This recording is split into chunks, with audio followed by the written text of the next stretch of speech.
नमस्कार दोस्तों, स्वागत है आपका स्टडी फॉर सिविल सर्विसेज में। वीडियो को पूरा देखिए। कोई भी आपका फीडबैक है, कोई सजेशन है, तुरंत वीडियो में कमेंट करके जरूर बताइए। अच्छा लगे तो वीडियो लाइक जरूर कर लीजिए और ऐसे वीडियो लगातार फ्री में पाने के लिए चैनल को तुरंत सब्सक्राइब कर लीजिए और बेल आइकन को जरूर टैप कर लीजिए ताकि आगे भी सारे वीडियो आपको मिलते रहे। यूट्यूब में फॉलो करते हैं तो प्लीज ये वाला फ्री टेलीग्राम चैनल जरूर ज्वाइन कर लीजिएगा। सारे नोटिफिकेशन, सारे अपडेट यहीं पे आते हैं, ध्यान रखिएगा। स्टडी फॉर सिविल सर्विसेज का कोई भी पेड ग्रुप अगर आपको ज्वाइन करना है तो सिर्फ 856480560660897523864455 यही नंबर है हमारे, सिर्फ जहां पे कॉल या व्हाट्सएप कर सकते हैं। इंस्टाग्राम पे हमारा पेज जरूर फॉलो कर लीजिएगा, studyforcivil.services है। ट्विटर पे हमको जरूर फॉलो कर लीजिएगा, @studyforcivils है। दोस्तों, समीक्षा अधिकारी के प्रीलिम्स एग्जामिनेशन के लिए डे वाइज सीरीज हमारी चल रही थी और इसमें डे 3 का वीडियो हम देखने जा रहे हैं। शुरू करते हैं। पर्यावरण और पारिस्थितिकी से हमारी शुरुआत होती है। सबसे पहले हम परिभाषा देखेंगे और परिभाषा में पर्यावरण की परिभाषा पहले, उसके बाद हम पारिस्थितिकी को भी देखेंगे।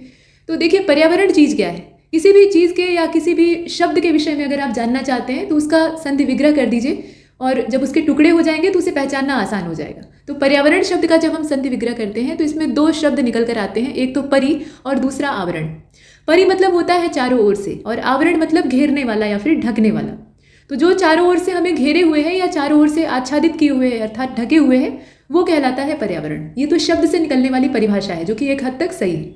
लेकिन ये ढक कर करता क्या है, मतलब चारों ओर से हमें घेरता है तो क्या नुकसान पहुंचाता है? नहीं, ये हमें जीवन जीने में सहयोग करता है, बल्कि जीवन हमारा इसी की वजह से चल रहा होता है। जीवों की अंतर्क्रिया इसी पर्यावरण के दायरे में, इसी के आवरण में आती है। ठीक है, तो पर्यावरण हमें जीवन जीने का एक अवसर देता है, जीविता हमारी तय करता है, हमारे जीवन का पूरा आकार तय करता है और हमारा स्वरूप कैसा होगा, मतलब कौन सा जीवधारी कैसा दिखेगा, ये भी पर्यावरण पर ही निर्भर करता है। अब यहाँ ये कहा गया है कि पर्यावरण उन सभी भौतिक, रासायनिक और जैविक कारकों की, ध्यान दीजिएगा कि इसमें भौतिक, रासायनिक और जैविक तीनों ही तरह के कारक आते हैं, तो उनकी ये संयुक्त इकाई है जो कि किसी जीवधारी अथवा पारितंत्रीय आबादी को को निर्धारित करते हैं। यहाँ ये कहना सही रहेगा। प्रभावित करते हैं, ये शब्द जो है यह अपर्याप्त है, निर्धारित भी करते हैं। प्रभाव डालने का ये मतलब हो सकता है ना कि बुरा प्रभाव भी डालें, लेकिन यहाँ बुरा प्रभाव जैसा कुछ नहीं होता। प्रकृति अपने हिसाब से चलती है और उसमें जो परिवर्तन होते हैं वो भी जीवन के अनुकूलता हेतु ही होते हैं। अब जो जीवधारी उसके हिसाब से ढलते हैं वो आगे जीवित रह जाते हैं, तो वो तो आगे की चीज़ है। यहाँ हम परिभाषा देख रहे थे और ये भी कहा गया कि पर्यावरण उनके रूप, जीवन और जीविता को भी तय करता है। तो चलिए, ये परिभाषा तो हमने देखी, परिभाषा आप भी जानते हैं। इसका वर्गीकरण अगर हम करेंगे तो ये 3 भाग में बढ़ जाएगा। एक हमारा होता है भौतिक पर्यावरण, इसे साफ कर लेते हैं। देखिए, भौतिक पर्यावरण ये पहला, उसके बाद सांस्कृतिक पर्यावरण और तीसरे नंबर पे जैविक पर्यावरण। अब आप जानते हैं कि 5 जून को विश्व पर्यावरण दिवस मनाया जाता है। तो 1972 में 5 जून से लेकर 16 जून तक संयुक्त राष्ट्र महासभा के द्वारा एक सम्मेलन आयोजित किया गया जिसे कहा गया विश्व पर्यावरण सम्मेलन। वो पूरा साप्ताहिक सम्मेलन था और जिस दिन उसकी शुरुआत हुई थी उसी दिन, मतलब उसी दिन की तारीख जो है 5 तारीख जून की, उस दिन विश्व पर्यावरण दिवस मनाने का, यानी पर्यावरण के दिन, वो पर्यावरण के लिए वो दिन समर्पित करने का निर्णय लिया गया। तो विश्व पर्यावरण दिवस इसीलिए उस तय तारीख पर मनाया जाता है। ये 5 तारीख है। अब यहाँ आप ये डेट देख पा रहे हैं। आगे बढ़ते हैं। देखिए, पर्यावरण से संबंधित जो जैविक संघटक हैं, आप देखते हैं ना, बायोटिक और एबायोटिक कंपोनेंट्स। तो जैविक और अजैविक घटक होते क्या हैं? जैविक का मतलब सीधा है जो जीवित हैं। तो जीवित में कुछ भी हो सकता है, एकदम से जो छोटे छोटे माइक्रो ऑर्गेनिज्म होते हैं, यानी सूक्ष्म जीव होते हैं जो कि सामान्य आंखों से नहीं दिखाई देते हैं, तो वो भी इसमें आते हैं। और बहुत बड़े बड़े आकार के जो जीव हैं वो भी शामिल होते हैं। तो कुल मिलाकर जिंदा चीज़ होनी चाहिए, तो उसको हम जैविक संघटक में डालते हैं। पेड़ पौधे जो हैं ये भी आते हैं। और हाँ, एक चीज़ और है, देखिए, जो जैविक संघटक है उसमें न सिर्फ ये जीव और पेड़ पौधे आते हैं, बल्कि इनकी जो क्रियाएं हैं, जीवन जीने के लिए ये जितने तरह की क्रियाएं करते हैं वो सब भी आती हैं। क्रिया प्लस जीव दोनों को जब मिला लेंगे तो हमें जैविक संघटक की प्राप्ति होगी। और दूसरा है अजैविक संघटक, तो उसमें भी यही परिभाषा है, बस अंतर यह है कि उनमें जीवन नहीं होता है। तो यहाँ आप देख रहे हैं कि पर्यावरण के जो अजैविक संघटक हैं उसमें निर्जीव तत्व आते हैं और उनसे जुड़ी हुई जितनी भी प्रक्रियाएं हैं वो भी इसी में शामिल की जाती हैं। उदाहरण के तौर पर पर्वत, चट्टानें, नदी, हवा और जलवायु के जितने भी तत्व हैं वो सब इसमें डाले जा सकते हैं। पर्यावरण संरक्षण अधिनियम 1986 वाला आप जानते ही हैं, तो इसके हिसाब से भी एक परिभाषा दी गई है और ये परिभाषा आपको बताती है कि पर्यावरण किसी जीव के चारों ओर घिरे भौतिक और जैविक दशाओं से संबंधित और उसकी अंतरक्रिया को अपने अंदर समेटता है।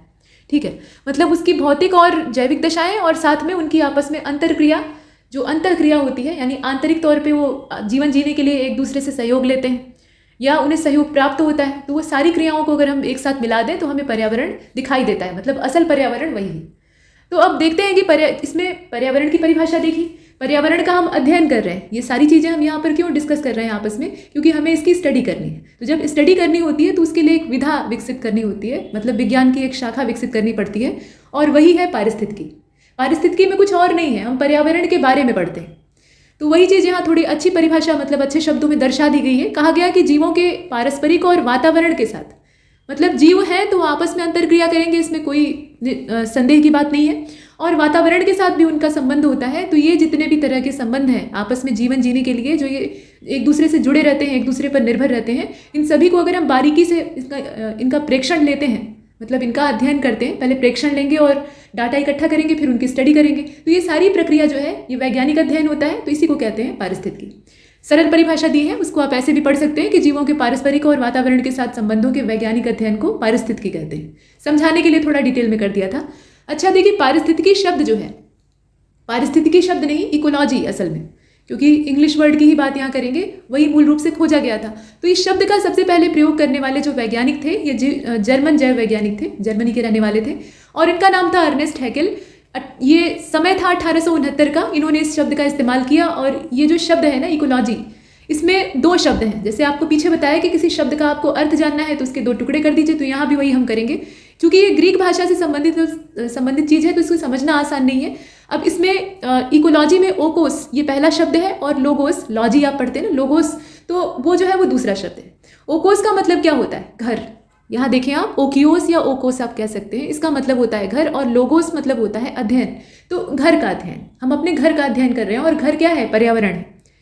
अब यहाँ परिभाषा थोड़ी और अच्छे ढंग से दी गई है कि पारिस्थितिकी को जीवों के पारस्परिक और वातावरण के साथ संबंधों के वैज्ञानिक अध्ययन के तौर पे परिभाषित किया गया है, और इसमें जीवों के पर्यावरण के जैविक और अजैविक घटकों के बीच में संबंधों पर ज़्यादा बल दिया जाता है, और सारा पर्यावरण उसी पर आश्रित भी है। पारिस्थितिकी के अंतर्गत न केवल जीव तथा उनके वातावरण के परस्पर संबंध का अध्ययन किया जाता है, बल्कि जो उनकी समष्टियाँ होती हैं, उनसे बनने वाले समुदाय होते हैं, फिर पारितंत्र बनता है, उसका भी हम अध्ययन करते हैं, बायोम विकसित हो जाता है तो उसका भी अध्ययन करते हैं, और यहाँ तक कि जैव मंडल का हम अध्ययन करते हैं। तो ये सब कुछ पारिस्थितिकी के अंतर्गत आता है। नेक्स्ट, अब यहाँ पर कुछ स्तर दिए हुए हैं, और ये जो स्तर हैं ये पारिस्थितिकी संगठन के अलग अलग स्तर हैं। इसमें जीव मूल इकाई है, मतलब अध्ययन यहीं से शुरू होता है, एक सिंगल यूनिट से, जो कि जीव है। उसके बाद जब कई सारे जीव एक जगह इकट्ठे हो जाते हैं तो बन जाता है समूह, जिसे हम कहते हैं समष्टि। व्यष्टि और समष्टि आपस में विलोम है। आप हिंदी भी तो पढ़ते हैं ना समीक्षा अधिकारी के लिए, चाहे वो मेंस का एग्जामिनेशन इसका हो या प्रीलिम्स का हो, तो हिंदी में विलोम शब्द पूछा जाता है। और व्यष्टि और समष्टि, व्यष्टि मतलब एक इंडिविजुअल, और उससे मिलने वाला जो मतलब कई सारे मिल गए तो मिलकर बनने वाला जो झुंड होता है, समूह होता है, उसको समष्टि कहते हैं। तो जब हम अध्ययन की मूल इकाई को पकड़ते हैं तो वो एक जीव होता है, और जीवों का जब झुंड इकट्ठा हो जाता है तो वो समष्टि होती है, तो वो अगला स्तर होता है। और एक जैसी समष्टि वाले जीव जो है उनका क्षेत्र निश्चित होता है, और ये आवश्यक नहीं है कि वो अकेले ही वहाँ रहते हों। उनसे विपरीत गुण वाले या उनसे विपरीत आकार प्रकार वाले दूसरी समष्टि के जो जीव हैं वो भी वहाँ निवास कर सकते हैं। तो ये चीज़ है, और पारस्परिक निर्भरता इनके बीच में होती है। समुदाय की बात करते हैं तो जीवों का एक समूह, अब समष्टि का मतलब एक जैसे, लेकिन यहाँ पर ये दिक्कत है कि समुदाय में वो बात नहीं है। समुदाय का मतलब भी हम समूह से जोड़ लेते हैं। समुदाय में ये कहा गया कि जीवों का एक समूह जिसमें कि विभिन्न प्रजातियों के जीवों की संख्या होती है। मतलब सारे जीवों की प्रजातियां, सारे जीवों का रंग रूप एक जैसा नहीं है, वो अलग अलग हैं, लेकिन झुंड में है, यानी एक पास हैं, एक क्षेत्र में निवास कर रहे हैं, और एक दूसरे के साथ उनका संबंध है। तो ऐसा जो आकार यहाँ विकसित होता है उसको समुदाय कहा जाता है। अंत में बनता है पारितंत्र, जिसमें जीवों के एक समुदाय और उनके भौतिक पर्यावरण के संबंधों के कारण एक पारिस्थितिकी इकाई बन जाती है, और उसको हम कहने लगते हैं पारितंत्र, यानी इकोसिस्टम। अब आगे चलते हैं। देखिए, प्राकृतिक पर्यावास और जीवों के विषय में थोड़ा और गहनता से देख लेते हैं। आपने बहुत बार प्रश्नों में देखा होगा, प्रीलिम्स में ये कई बार पूछा जा चुका है कि किसी भी जीव जाति के विलुप्त होने के पीछे सबसे बड़ा उत्तरदायी कारण कौन सा है। तो कारण तो बहुत सारे हैं कि प्रदूषण बढ़ रहा है, मनुष्य का हस्तक्षेप बढ़ रहा है, मनुष्य की आबादी का दबाव बढ़ता जा रहा है, इसलिए जो जंगल है वो उजड़ते जा रहे हैं, उनके खाने खर्चे का सामान जो है वो कम होता जा रहा है। लेकिन असली बात यह है कि उनका हैबिटेट खत्म हो रहा है, उनका निवास स्थान उजड़ता जा रहा है। जो हमारे अतिरिक्त वन्य जीव हैं उनकी बात हो रही। मनुष्य उनके हैबिटेट को नष्ट करके अपने लिए इस्तेमाल करता जा रहा है, और इसलिए जब उन्हें रहने का ठिकाना उपलब्ध नहीं हो पा रहा है, खाने की जगह नहीं उपलब्ध हो पा रही है, तो नष्ट हो रहे हैं। तो हैबिटेट का नष्ट होना यानी आवास का विनाश, ये किसी भी प्रजाति के विलुप्त होने के पीछे सबसे बड़ा जिम्मेदार कारण होता है। वही चीज़ यहाँ बताई गई है कि हैबिटेट है क्या, पहले ये जान लीजिए। पर्यावास इसे कहा जाता है हिंदी में। आवास से ये थोड़ा भिन्न है। आवास का मतलब आप सिर्फ एक मकान से लगा लेते हैं जिसमें कि आप रहते हैं, लेकिन आप सारी क्रियाएं उसी में करते हैं। मकान में क्या होता है कि आपके लिए सब कुछ होता है, वॉशरूम आपका होता है, किचन होता है, डाइनिंग रूम होता है, ड्राइंग रूम होता है, और खेलने के लिए भी आप जगह रख सकते हैं, मकान जैसा हो। कुल मिलाकर आप वहाँ सुखपूर्वक रहते हैं, तभी तो उसे आवास कहते हैं। तो वही चीज़ हैबिटेट में होती है। किसी जीवधारी का जो हैबिटेट है वो सिर्फ रहने की जगह नहीं होती है, वहाँ उसके लिए भोजन होता है, वहाँ उसे जितनी भी क्रियाएं करनी है उसके लिए सुविधाएं होती हैं। हाथी अगर रह रहा है किसी हैबिटेट में तो उसके खाने के लिए भरपूर वहाँ पे पत्तियाँ और टहनियाँ होंगी, एक नहाने के लिए अच्छी सी पानी वाली जगह होगी, चाहे वो तालाब हो या झील हो, और उसके आराम करने के लिए जगह होगा। तो ये सब चीज़ें हैबिटेट में आती हैं। वही बताया गया कि यह वह भौतिक पर्यावरण है। ध्यान दीजिएगा, ये जो हैबिटेट यानी पर्यावास है, ये असल में भौतिक पर्यावरण है। तो ये वो भौतिक पर्यावरण है जिसमें कि कोई जीव निवास करता है, और प्रत्येक जीव को अपनी उत्तरजीविता के लिए विशिष्ट वस्तुओं की आवश्यकता होती है। हर जीव की आवश्यकता भिन्न होती है। मनुष्य की आवश्यकता अलग है। जो वन्य जीव है, जैसे कि आप हाथी को ही ले लीजिए, शेर को ले लीजिए, या कोई और छोटा जीव बंदर को ले लीजिए, उनकी आवश्यकताएं अलग है, उनके रहने का तरीका अलग है। तो प्रत्येक जीवधारी की अपनी विशिष्ट आवश्यकता होती है, और वह जीव उस स्थान पर रहता है जहाँ पर्यावरण के द्वारा इन आवश्यकताओं की पूर्ति की जाती है। वो उस जगह पर नहीं रहेगा जहाँ पर उसकी ज़रूरत का सामान उसे नहीं मिलता है। अब हाथी को आप रेगिस्तान में नहीं देख सकते हैं। उसे रहने के लिए बढ़िया एक हरा भरा आवास चाहिए जहाँ उसे खाने के लिए ढेर सारी पत्तियाँ मिले और नहाने के लिए मन भर पानी मिले।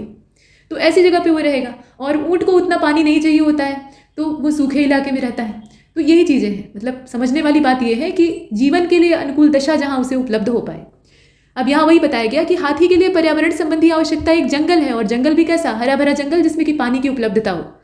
और समुद्र में हाथी नहीं पाया जाएगा। पानी चाहिए तो इसका मतलब क्या समुद्र में पाया जाएगा? नहीं, वैसा पानी नहीं। उसे सिर्फ नहाने और अपने पीने के उद्देश्य से पानी चाहिए होता है। वो पानी का जीव तो नहीं है। और आप ये भी नहीं आशा कर सकते हैं कि जंगल में वेल पाई जाएगी। वेल मछली को कैसा चाहिए? गहरा समुद्र चाहिए। उसका आकार बड़ा होता है, उथले पानी में उसका काम चल नहीं सकता। खारा और गहरा पानी चाहिए होता है। तो कुल मिलाकर बात यह है कि हर जीवधारी की आवश्यकता भिन्न है। पर्यावास उन विभिन्न प्रजातियों को सहारा देता है जिनकी आवश्यकताएं एक समान होती हैं। अब ये मतलब नहीं हुआ कि हाथी जो है वो एक जंगल के एरिया में रह रहा है तो वो उसका आवास है, वहाँ कोई और नहीं आ सकता है। वहाँ उसी के जैसे या उसी के समान आवश्यकता रखने वाले कुछ और जीव भी रह सकते हैं और रहते हैं। जंगल में ऐसा होता है या हर जगह पे ऐसा होता है। ठीक है, मतलब उनकी भी ज़रूरतें उसी में पूरी हो रही हैं, तो वो भी वहाँ निवास कर रहे हैं। तो एक पर्यावास कई सारी प्रजातियों का घर हो सकता है, ये समझाने का आपको प्रयास किया जा रहा है। यहाँ वही बताया गया कि एकल समुद्री पर्यावास, अब समुद्र एक है, वैसे तो हम उसे कई पार्ट में डिवाइड करके पढ़ते हैं कि ये प्रशांत महासागर है, ये हिंद महासागर है, ये अटलांटिक है, लेकिन टोटल अगर हम देखें तो वो एक वाटर बॉडी है और उसमें जो पानी भरा हुआ है वो खारा पानी। तो उसमें बहुत सारे समुद्री जीव रहते हैं। जहाँ वेल मछली रहती है वहाँ ऐसा नहीं है कि बाकी समुद्री जीव नहीं पाए जाते। तो इसका मतलब ये है कि उनके लिए भी जीवन हेतु अनुकूल दशाएं और उनकी आवश्यकता पूरा करने हेतु जो संसाधन है वो वहाँ पर उपलब्ध है। ठीक है, अब यहाँ आप देखें कि एकल समुद्री पर्यावास में वेल, दरियाई घोड़ा, इसके अलावा सील, पादप प्लवक और भी बहुत सारे जीव वहाँ पर निवास करते हैं। अतः विभिन्न प्रजातियाँ एक ही पर्यावास में रहती हैं, अर्थात उनका एक ही पता होता है। जैसे हमारा एक एड्रेस होता है ना कि हम इस कॉलोनी में, इस ब्लॉक में, इस अपार्टमेंट में रहते हैं, तो वैसे ही यहाँ पर इनका भी अपना एक एड्रेस होता है। जंगल, समुद्र, नदी, ये सब पर्यावास के उदाहरण हैं। मतलब ये इनका एड्रेस है। जैसे कि वेल का एड्रेस क्या है? गहरा समुद्र। और वैसे ही हाथी का एड्रेस क्या है? जंगल, घना जंगल। तो इस प्रकार से इनका ये पता है। पर्यावास के लक्षणों को उनके संरचनात्मक घटकों के तौर पे हम प्रस्तुत कर सकते हैं। जैसे कि घटक के तौर पे आप देखें तो स्थान, भोजन, जल और आश्रय, ये मुख्य आवश्यकताएं। जैसे आप कहते हैं ना, जीवन जीने के लिए जो बेसिक रिक्वायरमेंट होती है उसमें रोटी, कपड़ा और मकान है। रोटी चाहिए आपको। रोटी का मतलब सिर्फ रोटी से ही नहीं तात्पर्य है, कुल मिलाकर भोजन से तात्पर्य है।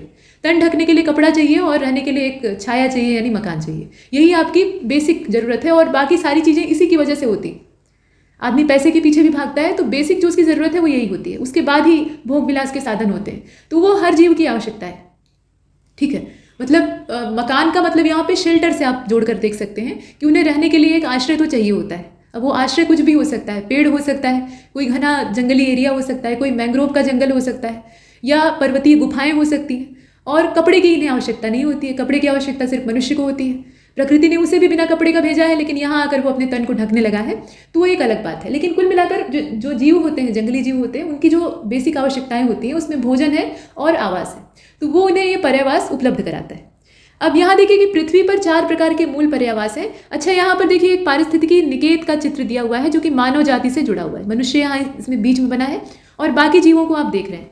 इस निकेत में अगर आप ध्यान से देखें तो रंग बिरंगे जीव हैं और इन विभिन्न जीवों में आप देखें मछली, केकड़ा, गाय, फल मतलब यहाँ पे वनस्पतियों से तात्पर्य है, घास भी है, और मुर्गी, लोमड़ी, बकरी, चींटी, कीड़े, जितने भी तरह के कीड़े हो सकते हैं, शेर, और इसके अलावा ऑयस्टर और घोंघे जैसे जो जीव हैं, मतलब सीप और घोंघे, ये सब, और वेल मछली भी। तो ये सब आपका एक पारिस्थितिकी निकेत का निर्माण कर रहे हैं।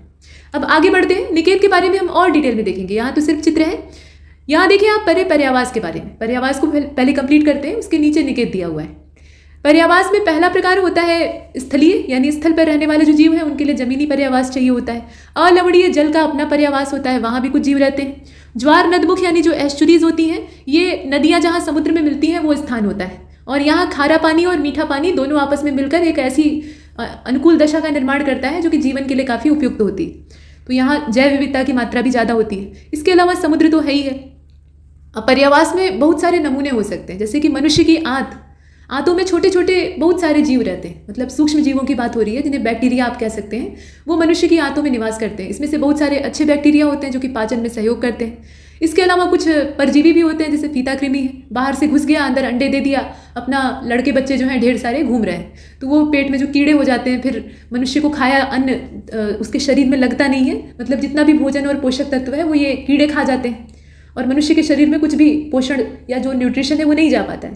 तो इस तरह की चीज़ें, सड़ रही वस्तुएं हैं तो उन पर कवकों का डेरा आ जाता है, अपर्दहारी जो है वो वहाँ पे अपना अड्डा जमा लेते हैं। तो इस तरह से बहुत सारे पर्यावास बन जाते हैं। तो पर्यावासों की कोई कमी नहीं है, लेकिन मोटे तौर पे अगर हम देखें तो यही 4 प्रकार। अब हमने पीछे बात की थी निकेत की। निकेत को यहाँ थोड़ा डिटेल में देख लेते हैं। देखिए, पर्यावास और निकेत में थोड़ा अंतर है। दोनों को कभी कभी हम एक समझ लेते हैं, लेकिन चूंकि हम पर्यावरण का विस्तृत अध्ययन कर रहे हैं तो यहाँ जानना आवश्यक है इनके बीच का फर्क। पर्यावास में किसी प्रजाति के कार्यात्मक लक्षण, ये पर्यावास से संबंधित है, ठीक है। पर्यावास में किसी भी प्रजाति के कार्यात्मक लक्षण निकेत कहलाते हैं। किसी प्रजाति का पर्यावास इसके पते की तरह, या आप कह लीजिए कि पते के समान है, मतलब जहाँ वो रहता है उसका पता आता, वो क्या है, पर्यावास। और निच जो है, यानी जिसे आप निके या निकेत कहते हैं, उसे उसके व्यवसाय के तौर पे समझा जा सकता है। एक आपका रेजिडेंस होता है और दूसरा आपका ऑफिस होता है जहाँ पर आप काम करते हैं, तो इसे एक व्यवसाय के तौर पे समझा जा सकता है। निकेत का तात्पर्य ये है कि किसी प्रजाति के समस्त क्रियाकलापों और उसकी जो दैनिक अंतर क्रियाएँ होती हैं उनको अगर हम जोड़ कर देखें तो वो निकेत को परिभाषित कर सकता है। मतलब ये जितने भी क्रियाकलाप और संबंध हैं उसके योग से जाना जाता है, जिसके द्वारा यह प्रजाति अपनी उत्तरजीविता तथा जनन आदि के लिए अपने पर्यावास के संसाधनों का उपयोग करती है। अभी पीछे हमने देखा कि पर्यावास का मतलब क्या था, कि वहाँ उसके जीवन के लिए अनुकूल जितने भी संसाधन हैं वो उपलब्ध हों। लेकिन उन संसाधनों की प्राप्ति के लिए जीव के द्वारा जो प्रयास किए जाते हैं, जो उद्यम किया जाता है, उससे पूरा एक माहौल वहाँ तैयार होता है और उसी को हम कहते हैं निकेत। अब यहाँ ये भी बताया गया कि किसी भी प्रजाति का निकेत अद्वितीय होता है, क्योंकि आपने पीछे देखा कि हर प्रजाति की आवश्यकता अलग अलग होती है। चाहे वो एक साथ रह रहे हों, मतलब एक ही पर्यावास में निवास कर रहे हों, लेकिन उनकी ज़रूरतें अलग होती हैं। घास खाने वाले छोटे खरगोश और जो चौपाया जीव हैं, जैसे हिरण हो गया या फिर कोई बोवियन है, तो वो भी एक घास और जंगली पर्यावास में रह सकता है। वहाँ हाथी भी रह सकता है, लेकिन दोनों की ज़रूरतें एक जैसी तो है नहीं। तो ऐसे में ज़रूरतों का अपना एक अलग दायरा है और उसी के आधार पर निकेत तय होता है। तो पर्यावास एक हो सकता है कई प्रजातियों का, लेकिन कई प्रजातियों का निकेत एक समान नहीं हो सकता, वो अद्वितीय होगा, यानी हर प्रजाति के लिए अलग होगा।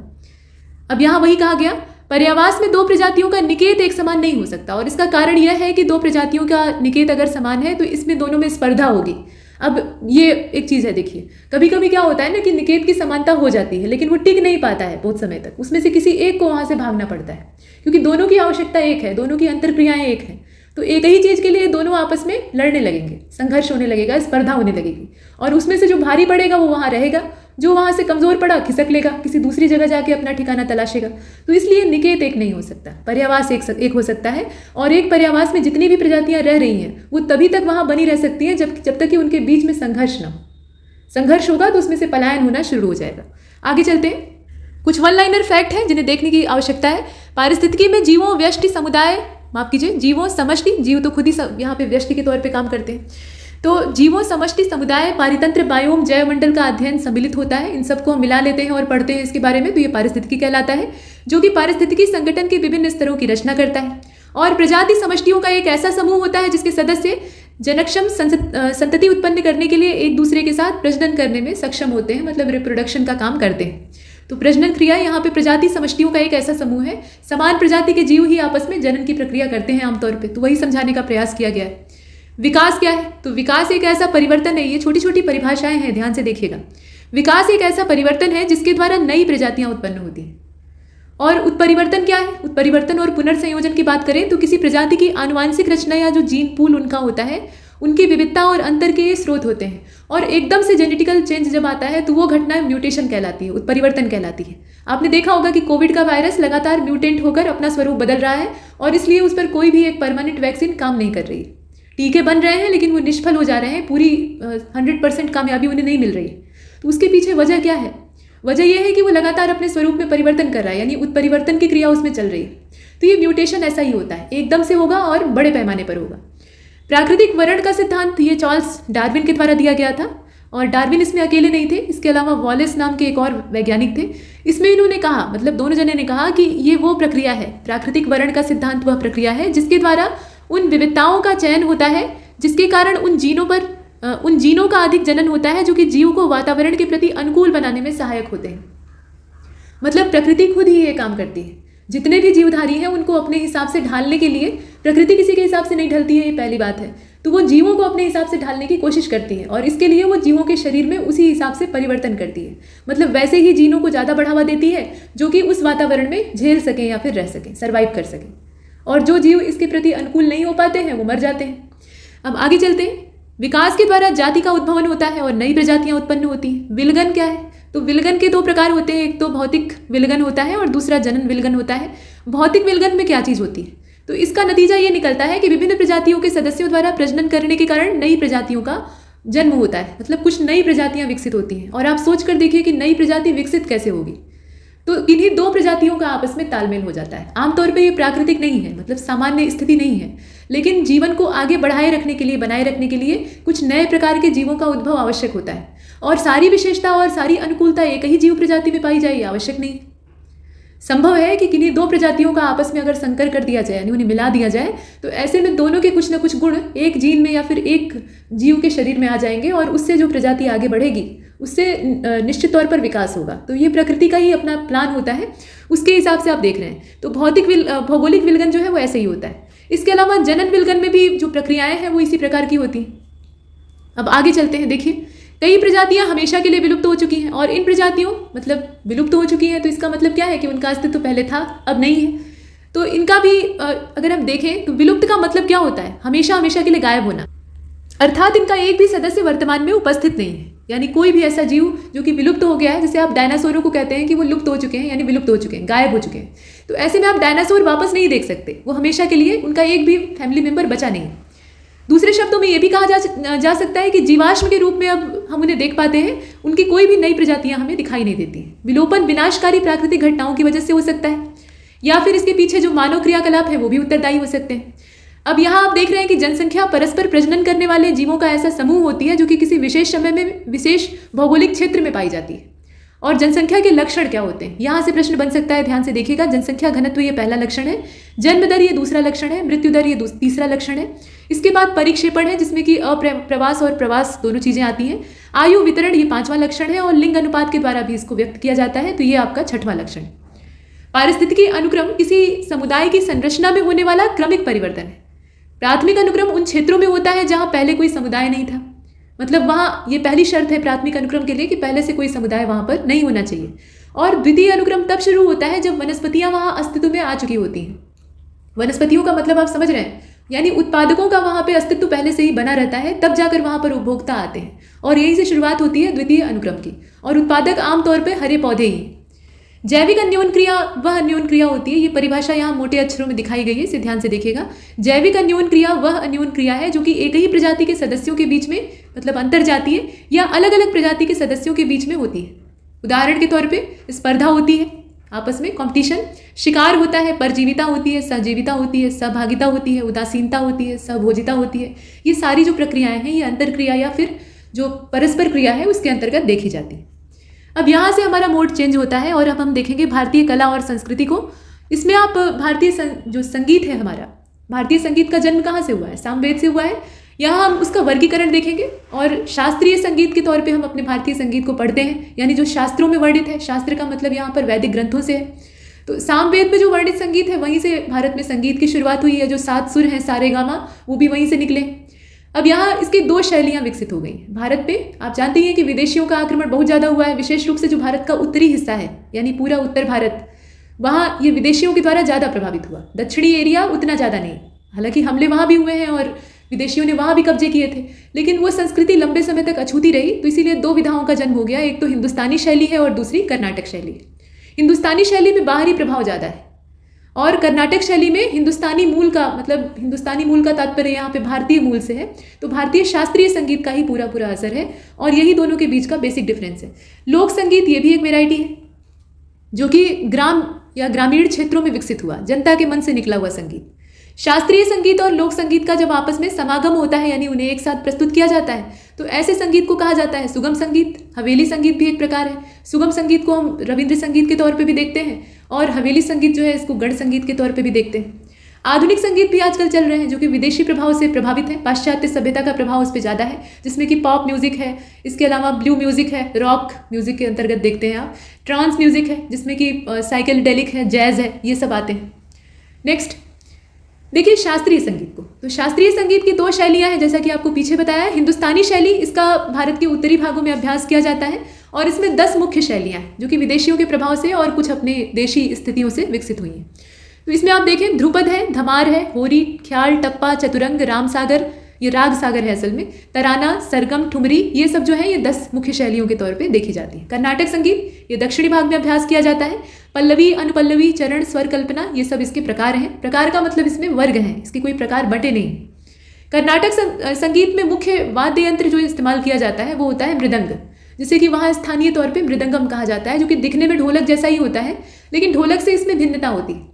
ढोलक में जहाँ थाप देने का स्थान होता है, मतलब दोनों ओर चमड़े लगे रहते हैं और उस पर आप ऐसे ठोकते हैं तो ध्वनि निकलती है, तो वो स्थान इसमें पतला होता है और बीच में ऐसे उभार ज़्यादा होता है, ये होता है मृदंग और इसकी आवाज़ ज़्यादा सुरीली होती है, ढोलक की तुलना में सुरीली आवाज़ होती है। मृदंग के साथ मुक्त लय में जो मधुर तात्कालिकता है उसका खंड अगर गाया जाता है तो उसको तानम कहते हैं। और ऐसे खंड या ऐसा संगीत जिसमें कि मृदंग की आवश्यकता नहीं होती है, सिर्फ स्वर के सहारे उसको आकार दिया जाता है, तो उसको हम रागम कहते हैं। तानम में क्या होता है, वाद्य भी चाहिए होता है, रागम में सिर्फ मुंह की आवाज़ ही पर्याप्त है। पुरंदरदास को कर्नाटक संगीत का पितामह कहा जाता है। तो वैसे तो सामवेद के द्वारा कर्नाटक संगीत या पूरा भारतीय संगीत जन्मा है, लेकिन कर्नाटक संगीत की शैली को संरक्षित करने का श्रेय ये पुरंदरदास को दिया जाता है। इनका जो समय है आप देख सकते हैं, मध्यकालीन ये भी थे। कर्नाटक संगीत के प्रारंभिक समर्थकों को देखिए तो इसमें अन्नमाचार्य हैं, करीब 1408 से लेकर 1503 इनका पूरा जीवन काल है। इसके बाद पुरंदरदास को आपने वहाँ भी देखा था, यहाँ भी देख लीजिए। क्षेत्रैया है 1600 से लेकर 1680 और रामदासु जी हैं ये 1620 से लेकर 1680, ये प्रारंभिक समर्थक है। अब यहाँ अंतर आपको विशेष तौर पे तालिकाबद्ध करके बताया गया है। तो अंतर के बिंदु दिए हैं, कर्नाटक संगीत दिया है और हिंदुस्तानी संगीत दिया है। पहला आप देख रहे हैं प्रभाव, ठीक है। तो प्रभाव में हिंदुस्तानी संगीत पर अरबी, फारसी और अफगानी प्रभाव दिखाई देते हैं। कर्नाटक संगीत पर शुद्ध देशी प्रभाव है, स्वदेशी। स्वतंत्रता की अगर बात करें तो जो हिंदुस्तानी संगीत है इसमें सुधारने के लिए कलाकारों के पास अवसर थे और इस अवसर का उन्होंने भरपूर लाभ लिया, यानी जो मूल संगीत था उसका स्वरूप बिगाड़ कर रख दिया। ठीक है कि अपनी तरफ से नई चीज़ों को जोड़ा, लेकिन जो मूल स्वरूप था वो कहीं खत्म हो गया। कर्नाटक संगीत में इसी वजह से कि मूल स्वरूप कहीं डिस्टर्ब न हो जाए, उसकी शास्त्रीयता कहीं खत्म न हो जाए, इसलिए उसमें सुधारने का मौका नहीं है कि आप उसे तोड़ मरोड़ नहीं सकते। और उपशैलियों में अगर हम देखें तो उपशैलियाँ बहुत सारी हैं हिंदुस्तानी संगीत के पास और इसीलिए बहुत सारे घराने विकसित हो गए। कर्नाटक संगीत में गायन की एक निर्धारित शैली है और वही है बस। वाद्य यंत्रों की आवश्यकता इसमें बहुत ज़्यादा होती है। हिंदुस्तानी संगीत में बात पे वाद्य यंत्र चाहिए होता है, मतलब कंठ संगीत जो है वो बिना बाजों के चलता ही नहीं है, कुछ नहीं तो हारमोनियम ही पकड़ लिया। अब हारमोनियम जो है वो ध्वनि को खा जाता है, अपनी ही राग सुनाता है, तो इस तरह के बाजों की इसमें प्रचुरता है। और कर्नाटक संगीत में कंठ संगीत पर ज़्यादा बल दिया जाता है, गले की आवाज़ महत्वपूर्ण होती है, इसमें राग महत्वपूर्ण होता है। आपने पीछे देखा ना, मृदंग ही एकमात्र ज़्यादा इस्तेमाल किया जाने वाला, और भी वाद्य यंत्र इस्तेमाल होते हैं लेकिन मृदंग का बड़े पैमाने पर होता है। तो ये तानम और रागम में इसीलिए बांट दिया गया। अब तानम जो है उसमें मृदंग का इस्तेमाल करते हैं, लेकिन रागम एक ऐसी विधा है जिसमें कि मृदंग भी नहीं इस्तेमाल होता, सिर्फ गले की आवाज़ ही उसमें काम करती है। राग की अगर बात करें तो 6 मुख्य राग हैं हिंदुस्तानी संगीत के, और कर्नाटक संगीत में मुख्य जो राग है वो तो शास्त्रीय राग है जो कि पहले से चल रहा है, और उसमें 72 मेल करता राग है। मुख्य बल हिंदुस्तानी संगीत में रागों पर दिया जाता है और कर्नाटक संगीत में मुख्य बल ताल पे दिया जाता है। वाद्य यंत्रों के इस्तेमाल की अगर बात करें तो तबला, सारंगी, सितार, संतूर, ये सब हिंदुस्तानी शैली के वाद्य यंत्र हैं। और जो कर्नाटक संगीत है उसकी अगर बात की जाए तो उसमें बीड़ा, मृदंग और मैंडोलिन जैसे वाद्य आते हैं जो कि शुद्ध शास्त्रीय वाद्य हैं। भारत के भागों से संबंध अगर देखें तो ये उत्तर भारत में और ये दक्षिण भारत में, दोनों के बीच में समानताएं भी कहीं कहीं हैं। तो वाद्य यंत्रों की समानता है, बांसुरी और वायलिन, वायलिन एक विदेशी बाजा है, तो बांसुरी और वायलिन ये हिंदुस्तानी संगीत में भी प्रयोग किया जाता है और कर्नाटक संगीत में भी इसका इस्तेमाल होता है।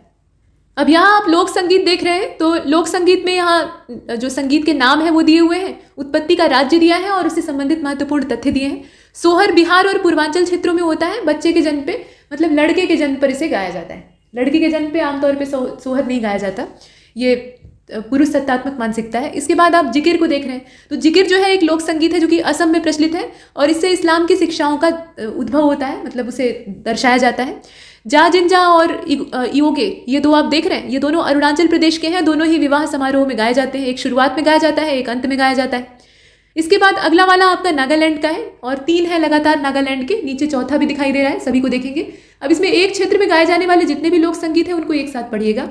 देखिए इसमें हिली मल्लू है जो कि एक नृत्य संगीत है नागालैंड का, और न्यूलू जो है, न्यूलू आप देख रहे हैं, ये भी नागालैंड का है। किंवदंतियों और मिथकों से संबंधित इसमें गीत गाए जाते हैं। हेरेल्यू भी नागालैंड का है, लेकिन ये नागाओं का युद्ध गीत है। हेकाइल्यू ये अपने विषय में, मतलब आपको अपना इंट्रो देना है गा गा कर, तो आप इसका इस्तेमाल कर सकते हैं और ये भी नागालैंड में प्रचलित है। आगे बढ़ते हैं। देखिए डोलू कुनीथा, ये ड्रम नृत्य है और अभी चर्चा में भी था, कर्नाटक का ये क्षेत्र का है। वाद्य यंत्र के नाम से यहाँ इसका नाम रखा गया है, डोलू वाद्य यंत्र का नाम है और इसको कुरुबा समुदाय के लोगों के द्वारा पेश किया जाता है। कुरुबा इसमें समुदाय का नाम। नाटुपुरा पाट्टू ये तमिलनाडु का है। इसके नीचे आप देख रहे हैं यहाँ पे ग्राम लोक संगीत और नगर लोक संगीत दोनों ही इसमें आते हैं। समायोजन पाला और दसगठिया को देखिए, उड़ीसा का है, धार्मिक स्वभाव का ये है। मंगनियार ये उत्तर पश्चिमी भारत का है और सिकंदर और स्थानीय राजाओं के लड़ाइयों के गीत हैं। मंगनियार जो है ये घूम घूम कर मांगते हैं, दरवेशी करते हैं और इन गीतों को गाते हैं। ये बिरुदावलियाँ होती हैं असल में। इसमें सिकंदर किस प्रकार से स्थानीय राजाओं से जूझता है, लोहा लेता है लेकिन हार जाता है, ये इसमें दर्शाया गया है। इस प्रकार से आम्भिक और पुरु जैसे जो राजा हैं वो काफ़ी शक्तिशाली होते हैं और उन्हें टक्कर देते हैं। इसके बाद धाड़ी, धाड़ी में लड़ाइयों का वीर गीत, मतलब बिरुदावली है कुल मिलाकर, जो लड़ाइयों में वीरतापूर्वक प्रदर्शन योद्धाओं के द्वारा किए जाते हैं उसका वर्णन। ये पंजाब क्षेत्र में है। बसंत गीत ये गढ़वाल और उत्तराखंड का है, मतलब बसंत पंचमी के मौके पर और उसके आसपास पूरा जो बसंत का महीना होता है उसमें इसको गाया जाता है।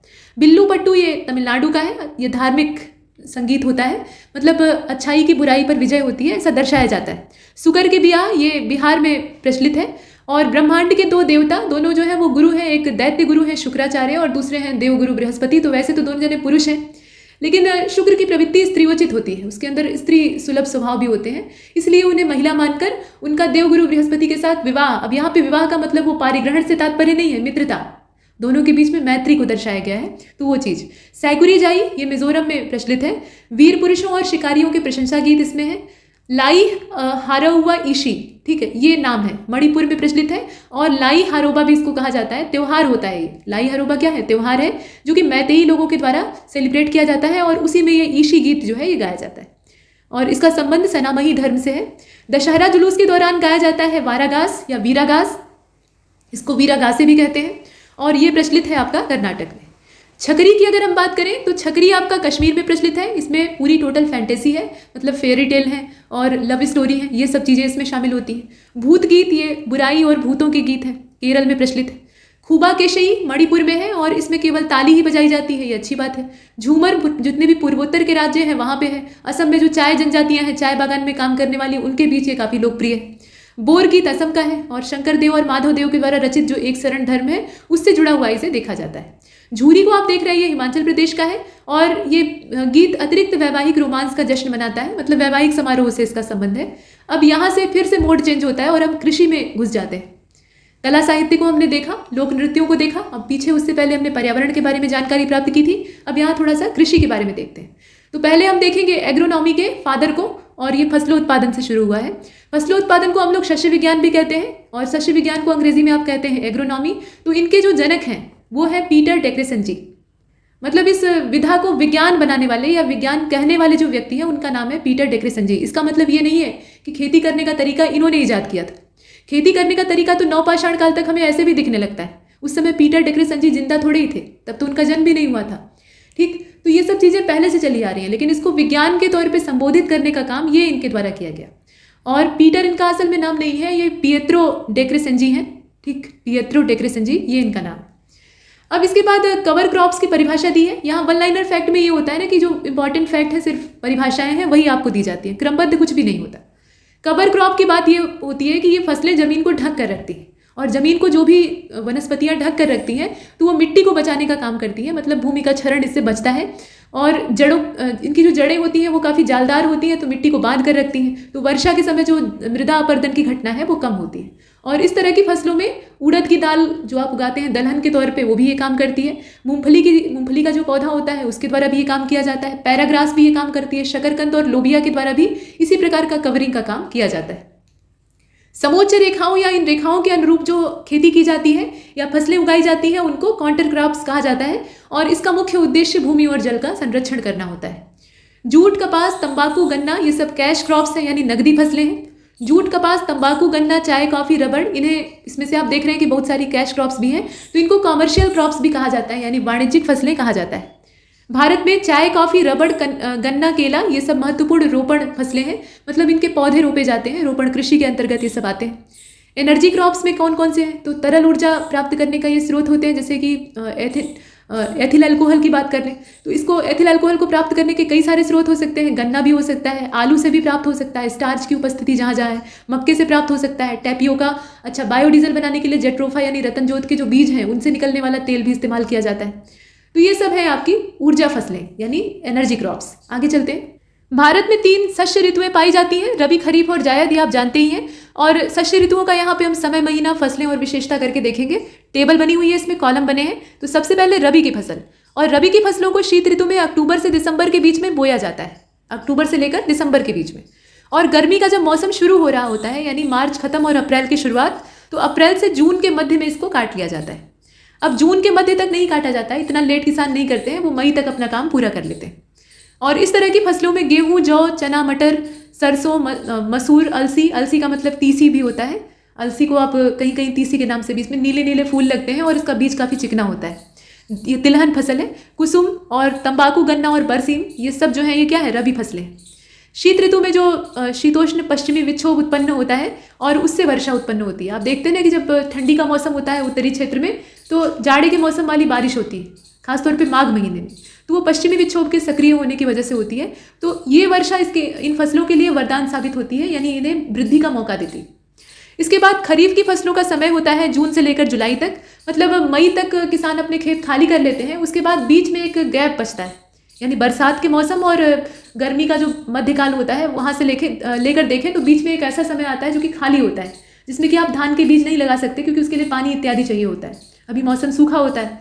तो इसमें किसान कुछ फुटकर खेती करते हैं, खाली बैठना ठीक नहीं है। तो जून से लेकर जुलाई तक और सितंबर अक्टूबर में इसको काट लिया जाता है। इसमें माफ़ कीजिए, यहाँ टेबल का फॉर्मेट जो है वो थोड़ा सा ऊपर नीचे है। जायद की फसलों को बीच में होना चाहिए था, जो कि खरीफ की फसलों की जगह पे रहनी चाहिए। तो पहले हम नीचे जायद को देख लेंगे जिनकी हमने चर्चा की है। जब रबी की फसल कट जाती है और जो खरीफ की फसलें हैं उन्हें बोने में अभी समय होता है, बीच में गैप होता है, तो उसमें किसान जायद की फसलें बोते हैं। और ये जो जायद की फसलें हैं ये ग्रीष्म ऋतु की फसलें होती हैं। ये ऐसी होती है ना कि एक छोटी सी समय अवधि में तैयार हो जाए। इसमें तरबूजा, खरबूजा, खीरे या सब्जियां या पशुओं के लिए चारा ये सब उगा लिया जाता है। और इन्हें आप देख रहे हैं, मतलब मार्च में इन्हें बो दिया जाता है, या बहुत लेट हुआ तो अप्रैल का जो मध्य भाग है वहाँ तक बो दिया जाता है और ये जल्दी तैयार हो जाती हैं। जून तक इन्हें काट कर साफ कर लिया जाता है और फिर उसके बाद जो आगे की खेती है उसको किया जाता है। अब यहाँ आप खरीफ को देख लीजिए, तो खरीफ वाला जो है ना ये नीचे होना चाहिए था। असल में जून से लेकर जुलाई में इनके बोने का काम होता है। जैसे आप धान को देख लीजिए, बरसात शुरू हो जाती है 15 जून के बाद। आमतौर पे जो जलवायु परिवर्तन आजकल बहुत तेज़ हो रहा है, तो बरसात की भी जो प्रक्रियाएं हैं वो डिस्टर्ब हो गई हैं, लेकिन 15 जून के बाद से बरसाती मौसम बनने लगता है। तो जून जुलाई में अच्छी खासी बारिश हो गई, या फिर पानी ऐसे ही खेतों में भरकर धान बो दिया। इसके अलावा मक्के की खेती कर ली, ज्वार के बीज डाल दिए, बाजरे के लिए जो बीजारोपण है वो कर दिया गया, उड़द, कपास, जूट, मूंगफली, सोयाबीन, लोबिया, मूंगफली, इन सब की जो फसलों के बीज हैं वो डाल दिए गए। और सितंबर अक्टूबर तक ये एकदम से पककर तैयार हो जाता है, वहाँ इनकी कटाई कर ली जाती है और उसके बाद फिर से एक बार रबी की फसल के लिए खेत खाली हो जाता है। अब यहाँ थोड़ा सा क्षेत्रवार स्थितियाँ अलग होती हैं, जैसे कि असम, पश्चिम बंगाल और उड़ीसा, ये ऐसे क्षेत्र हैं जहाँ नमी की मात्रा ज़्यादा है, आर्द्रता अच्छी होती है, वर्षा की मात्रा अच्छी होती है। तो जब आर्द्रता और वर्षा अच्छी होगी तो इस क्षेत्र के लिए धान अधिक उपयोगी होगा। तो यहाँ धान के 3 मौसम होते हैं, या आप कह सकते हैं कि 3 फसलें होती हैं। इसमें आस, अमन और बोरोबाई, ये 3 प्रकार की धान की सीजन वाली वेराइटी होती है। अब आगे बढ़ते हैं।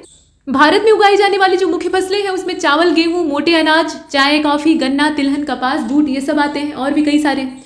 तो मुख्य फसलों में आप चावल को देखिए, अधिकांश लोगों का ये खाद्यान्न होता है, आप जानते ही हैं। खरीफ की फसल है चावल, और इसके लिए अच्छा तापमान चाहिए होता है, कम से कम 25 डिग्री सेल्सियस से ज़्यादा तापमान होना चाहिए और आर्द्रता अच्छी खासी होनी चाहिए। आर्द्रता अगर अच्छी मिलेगी, नमी की मात्रा ज़्यादा होगी तो इसकी फसल अच्छी होगी। उष्णकटिबंधीय तापमान के लिए अनुकूल होता है। चावल उत्तर और उत्तर पूर्वी मैदानों, दक्षिणी यहाँ जो डेल्टाई प्रदेश है उनकी बात हो रही है, तटीय क्षेत्र जो है वहाँ भी उपजाया जा सकता है। कुल मिलाकर आर्द्रता और नमी जहाँ रहेंगे, माफ कीजिए, आर्द्रता और तापमान की बहुलता ये ज़्यादा जहाँ भी रहेंगे वहाँ धान की खेती अच्छी होगी। धान यानी चावल की अगर बात करें तो ये ग्रेमिनी कुल से संबंधित है। वानस्पतिक नाम या इसका बोटेनिकल नाम क्या होता है? Oryza sativa. चावल की उत्पत्ति दक्षिण पूर्व एशिया में हुई है, मतलब ये दक्षिण पूर्व एशिया का ही नेटिव है और ये स्थानिक फसल है। चावल एक स्वपरागित फसल है, मतलब इसका जो परागण है उसके लिए किसी अन्य सूक्ष्म जीवों के सहयोग की आवश्यकता नहीं होती है, स्वपरागण हो जाता है। सामान्यतः धान में पोषक तत्व की आवश्यकता की अगर दृष्टि डाली जाए तो इसमें नाइट्रोजन की मात्रा चाहिए होती है 80 से 120 kg। पोटेशियम आपको चाहिए होता है, यहाँ फास्फोरस है असल में, तो फास्फोरस चाहिए होता है 40 से 60 किलो और इसके बाद पोटेशियम की मात्रा चाहिए होती है 40 से 50 किलो। ये प्रति हेक्टेयर की मात्रा दी हुई है, मतलब इतना किलो एक हेक्टेयर में आवश्यक होता है पोषक तत्वों का। अजोला और नील हरित शैवाल का उपयोग धान की फसल में नाइट्रोजन की आपूर्ति के लिए किया जाता है। ये जैव उर्वरक की तरह से काम करते हैं। और प्रोपेनिल स्टेम 34 ब्यूटाक्रोर मैच टी, इसको यहाँ ब्रैकेट में दिया हुआ है। इसके अलावा आप देख रहे हैं यहाँ पे फ्लूक्लोरिन है, तो ये बेसलिन भी इसको कहा जाता है। ये धान में इस्तेमाल होने वाले मुख्य खरपतवार नाशी हैं। मतलब ऐसा नहीं है कि आप खेत में सिर्फ धान के बीज लगाएंगे तो धान ही उगेगा। मिट्टी में बहुत तरह के बीज पहले से ही मिक्स होते हैं, मतलब वो पहले से ही होते हैं और अनुकूल नमी और पानी इत्यादि तापमान मिला उन्हें तो वो भी पनपने लगते हैं, तो उन्हें खरपतवार कहा जाता है। जिनकी आवश्यकता हमें नहीं होती, वो बेकार में अपने मन से उगाए रहते हैं, तो उनको नष्ट करने के लिए ये खरपतवार नाशी इस्तेमाल किए जाते हैं, कि नाम आप याद रखेंगे। अब यहाँ आप देखें, चीन ने सबसे पहले संकर तकनीक का प्रयोग 1970 के दशक में किया था, मतलब अंतिम समय जो था उसमें किया था, और संकर धान विकसित किया। चीन के बाद भारत में व्यावसायिक उत्पादन के लिए 1994 में 5 संकर किस्मों का पहला सेट विकसित किया गया। और ये जो 4 किस्में हैं इसमें आप देख रहे हैं, मतलब 4 किस्मों के नाम पहले दे दिए हैं। एक तो APRH1 है, दूसरा APRH2 है, KRH1 और MGR1 है। ये आंध्र प्रदेश, कर्नाटक, तमिलनाडु राज्य और इस तरह के अन्य दक्षिणी राज्यों के द्वारा भी निर्गत किए गए थे, लेकिन सबसे पहले इन्हीं 3 राज्यों का नाम आता है। इसमें आंध्र, कर्नाटक, तमिलनाडु को आप देख रहे हैं। 2 वर्ष बाद अन्य संकर जो किस्में हैं वो विकसित होती हैं, जिसमें कि CNRH है, ये आप देख रहे हैं, KRH3 है और DRRH1 है। ये क्रमशः पश्चिम बंगाल और आंध्र के द्वारा निर्गत की जाती है। PHB 71 एकमात्र संकर किस्म है जो कि निजी संस्था के द्वारा विकसित की गई है। और यहाँ पे आप डैपोंग मेथड को देख रहे हैं, तो ये चावल की उत्पादन की विधि है जो कि फिलीपींस और जापान में इस्तेमाल की जाती है। और इसमें ट्रांसप्लांटिंग का जो काम होता है, जैसे कि आप खेती की भाषा में रोपनी कहते हैं, रोपने का काम। इसमें सीडिंग को, मतलब जो पौध होती है उसकी नर्सरी इसे कहा जा सकता है, उसे 12वें दिन तैयार कर लिया जाता है। आमतौर पर इसे तैयार होने में समय लगता है। पहले आप धान का बीज बोते हैं, धान के बीज में से छोटे छोटे पौधे निकलते हैं, फिर उनको उखाड़ते हैं, फिर जो तय खेत है उसमें रोपते हैं ले आकर। ये प्रक्रिया होती है। तो इसमें जो नर्सरी है यानी धान की छोटे छोटे पौधों की जो खेप है वो जल्दी तैयार हो जाती है, सिर्फ 12 दिन का उसमें समय लगता है। धान के खेत में पानी का रिसाव रोकने के लिए पंख भंजन यानी जो पुडिंग है वो की जाती है। और श्री विधि, जिसे कि सिस्टम ऑफ राइस इंटेंसिफिकेशन कहा जाता है, इसमें क्या है, धान रोपने की ही एक प्रणाली का इस्तेमाल किया जाता है और कई पौधों को एक साथ न रोपकर एक एक पौधे को अलग अलग रोपा जाता है। और इससे होता है फायदा, हर पौधे को बढ़ने का और विकसित होने का समान अवसर मिलता है। और जब पौधा अच्छे से विकसित होगा तो निश्चित तौर पे उसमें बालियाँ अच्छी लगेंगी। ये आप ऐसे भी देख सकते हैं कि कई छोटे छोटे पौधों को उखाड़कर आप एक साथ मिलाकर रोप दीजिए तो कोई भी ठीक से नहीं बढ़ पाएगा, और उन्हें ही आप अलग अलग थोड़ी दूरी पर रोपिए तो उनकी वृद्धि अच्छी होगी।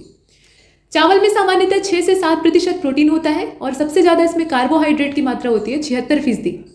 इसके अलावा करीब 2.5% वसा होती है और 1.1% में खनिज पाए जाते हैं। भारत में कृषि निदेशालय के द्वारा विकसित चावल की जो पहली बौनी प्रजाति थी वो जया थी और ये बहुत मोटा चावल होता था। इसके बाद आप देख रहे हैं साकेत, गोविंद, कावेरी, रत्ना, जया, सरजू, पूसा 33, बाला, लूनाश्री, जमुना, करुणा, जगन्नाथ, कृष्णा, ये सब नाम है चावल की नस्लों के। कांची, हंसा, विजय, पद्मा, अन्नपूर्णा, माही, सुगंधा, पूसा सुगंधा, बरानी द्वीप, शुष्क सम्राट, ये सब धान की मुख्य किस्में हैं। शुष्क सम्राट नाम से जैसा यहाँ स्पष्ट हो रहा है, इसे कम पानी की आवश्यकता, तो जो सूखा प्रभावित क्षेत्र है या शुष्क क्षेत्र है पहले से ही, वहाँ पर इस प्रकार के धान को बोया जा सकता है, उसमें पानी की आवश्यकता कम पड़ती। पूर्वी उत्तर प्रदेश, बिहार और छत्तीसगढ़ राज्यों के सूखा प्रभावित क्षेत्रों के लिए शुष्क सम्राट एक उपयुक्त उत्पादक किस्म है। अब पूसा RS10, PHB 71, गंगा, सुरुचि, KRH2, सह्याद्री, बासमती चावल की संकर प्रजातियों के तौर पे देखी जाती है। महाधान, जिसे कि आप सुपर राइस भी कहते हैं, इसका विकास फिलीपींस में स्थित अंतर्राष्ट्रीय चावल अनुसंधान संस्थान के मुख्य प्रजनक GS खुश के द्वारा किया गया और उन्होंने 1989 में महाधान पर अनुसंधान कार्य को शुरू किया था। केंद्रीय धान अनुसंधान संस्थान कटक में है, ये तो आपने पढ़ा ही होगा, उड़ीसा में है मतलब, और इसके द्वारा विकसित धान की अत्यधिक उत्पादन देने वाली जो किस्म है उसका नाम है लूनीश्री। धान की विकसित नवीनतम किस्मों में धनराशि का नाम आता है। ये सब क्या है, नई डेवलप की हुई वैरायटी है। धनराशि है, RS 204 है, संकर उपज के तौर पे इसे देखा जाता है। इसके अलावा डांडीशा, सारंग, गौरी, श्वेता, भूदेव, वर्षा, पंतधान 15, चिंगम, ये सब धान। चिंगम भी एक धान की प्रजाति है। अब यहाँ DRR 45 को आप देख रहे हैं, जो कि उच्च जिंकधारी प्रजाति है। आमतौर पर धान में जिंक की उच्चता नहीं होती है, लेकिन इसे फोर्टिफाइड किया गया है। अब यहाँ और भी देखिए, खैरा, ये धान में जिंक की कमी से लगने वाला मुख्य रोग होता है। खैरा रोग ये धान में लगता है, और किस वजह से लगता है? जिंक की कमी की वजह से। गोल्डन धान की किस्म में सबसे ज़्यादा मात्रा में विटामिन A पाया जाता है। गोल्डन राइस जो होता है उसमें विटामिन A की मात्रा ज़्यादा होती है। चावल को अगर हम ज़्यादा धोते हैं तो जो विटामिन B1 की उस पर परत होती है वो खत्म हो जाती है, जो कि आमतौर पर धान की भूसी में पाया जाता है। और धान की भूसी को जब हम चावल के ऊपर से मतलब उसके बीच का जो हिस्सा है उसके ऊपर से साफ करते हैं तो उसकी जो बारीक परत है वो चावल पे रह जाती है। अगर हम मिल में भेज देते हैं उसे दरने के लिए तो पॉलिश जैसा चावल के ऊपर हो जाता है और वो ऊपरी परत एकदम से खत्म हो जाती है। तो ये विटामिन B1 वहाँ पर होता ही नहीं है, और इसी वजह से पॉलिश किए हुए चावल को खाने से बेरी रोग से लोग संक्रमित हो जाते हैं। ये हीनता जन्य रोग है। अब इसके बाद IARI के द्वारा हाल ही के वर्षों में विकसित की गई बासमती चावल की जो किस्में हैं उसमें पूसा 1460, पूसा 1401, पूसा 1460 ऐसे नाम आते हैं। और इनका जो ब्रांड नेम है, ये तो प्रयोगशाला का नाम होता है, लेकिन जब इन्हें ब्रांड के तौर पर बेचा जाता है तो इन्हें सुगंधा के नाम से जाना जाता है। और दुनिया का पहला सुपरफाइन अनाज ये दिखाई देता है। पूसा 1460 किसानों तक पहुंचाने वाला पहला बायोटेक चावल है, मतलब किसानों तक पहुंच इसकी है। और सुगंधा के अलावा और भी बहुत सारी वैरायटी है। ये मध्य समय था, वहाँ विकसित किया गया। बासमती चावल की रोपाई के लिए जो बीज दर है उसमें 15 से 20 किलोग्राम 1 हेक्टेयर में लग जाता है। मतलब बीज की आवश्यकता जो है 15 से 20 किलो बीज आपको 1 हेक्टेयर खेत को बोने के लिए चाहिए होता है। 6 नवंबर 2011 की बात करें तो चावल की नवीन किस्म थी कोहसर। ये जो कोहसर है ये चावल की वैरायटी है। इसका विकास जम्मू कश्मीर घाटी में ऊंचाई के क्षेत्रों में उगने के लिए किया गया था। ऊंचाई के क्षेत्र जो है वहाँ शुष्कता ज़्यादा होती है और एक्सट्रीम कंडीशन पाई जाती है, मतलब वनस्पतियों को उगाना आसान नहीं होता है, तो उसके लिए इसे डेवलप किया गया था। ICAR के द्वारा 19 फरवरी 2022 को धान की नवीन किस्म पूसा 1509 को रिलीज किया गया। और ये किस्म पूसा 1121 किस्म की मुख्य समस्या यानी धान का जो बकानी रोग होता है उसके प्रति प्रतिरोधी है। रोग प्रतिरोधक क्षमता वाले पौधों को विकसित करना ये आजकल एक मुख्य उद्देश्य बन गया है, ताकि कम से कम कीटनाशकों और बाहरी सपोर्ट की आवश्यकता पड़े। नहीं तो ऐसे बाहरी सहयोग ज़्यादा देना पड़ेगा, मौसम प्रभाविता भी ज़्यादा होती है तो उत्पादन घट जाएगा। उससे बचने के लिए ये काम किया जा रहा है कि पहले ही बीज पर रिसर्च करके और उसे इस प्रकार से तैयार किया जाए कि उसके अंदर प्रतिरोधक क्षमता अच्छी खासी हो। दूसरे नंबर पर जो फसल आप देख रहे हैं वो है गेहूँ। दूसरा सबसे महत्वपूर्ण खाद्यान्न ये देश का है और ये धान की तुलना में कम पानी की आवश्यकता वाली फसल होती है। देश में ये उत्तर और उत्तर पश्चिमी भागों में ज़्यादा पैदा होता है। इसे उगाने के लिए समान रूप से वितरित 50 से 75 सेंटीमीटर वार्षिक वर्षा चाहिए होती है। यहाँ मात्रा आप देखें। और 2 मुख्य क्षेत्र हैं जो कि देश में गेहूं पैदावार देते हैं। एक तो उत्तर पश्चिम में गंगा सतलुज का मैदान है, और दक्कन में अगर हम चले आएँ तो काली मिट्टी वाला जो प्रदेश है वो भी गेहूं के लिए अनुकूल होता है। गेहूं का वैज्ञानिक नाम ट्रिट्रिकम एस्टिवम है और इसके कुल का नाम है ग्रैमिनी। यहाँ आप देखें, कुल भी पूछ लिया जाता है। गेहूं के लिए आवश्यक तापमान करीब 10 से लेकर 25 डिग्री सेल्सियस होता है और धान को इससे ज़्यादा चाहिए होता है। भारतीय गेहूं की जो प्रजाति है उसे हम ट्रिट्रिकम कॉम्पैक्टम कहते हैं। इसके अतिरिक्त ट्रिट्रिकम स्पैरोकोकम ये भी प्रजाति ये भारतीय गेहूं के तौर पर पहचानी गई और मोहनजोदड़ो की खुदाई में यही दोनों गेहूं प्राप्त हुए थे। अभी जो हम लोग इस्तेमाल कर रहे हैं वो हमारा पुराना इस्तेमाल किया हुआ गेहूं नहीं है, मतलब उस प्रजाति में और इसमें भिन्नता है। तो मोहनजोदड़ो की जो खुदाई हुई थी वहाँ से जो गेहूं के दाने हमें प्राप्त हुए थे या साक्ष्य मिले थे वो इस प्रजाति के थे, मतलब इन दोनों प्रजातियों से संबंधित थे। वर्तमान में ट्रिट्रिकम एस्टिवम प्रजाति की खेती इस समूचे भारत में होती है और इस प्रजाति के विकास का श्रेय नॉर्मन बोरलाग को दिया जाता है, जिन्होंने कि इसे मैक्सिको में विकसित किया था। जापान में नोरिन सीरीज वाले जो गेहूं हैं वो विकसित किए जाते हैं और नोरिन में बौने जीन डाले गए, मतलब ड्वार्फ जीन के द्वारा इन्हें विकसित किया गया। नेक्स्ट, ऐसा पहली प्रजाति अब नोरिन जीन के द्वारा विकसित होने वाला जो गेहूं था उसमें नोरिन 10 ये सबसे छोटी प्रजाति के चावल के तौर पर इजाद किया गया और 1948 में SC सैल्मन USA से इसको USA ले जाते हैं। यहाँ ये आप देख रहे हैं USA में नोरिन जीन का उपयोग करके वहाँ वैज्ञानिक उस पर रिसर्च करते हैं और एक शीत गेहूं को विकसित करते हैं, मतलब जो ज़्यादा ठंडी जलवायु में उगने के लिए अनुकूल हो।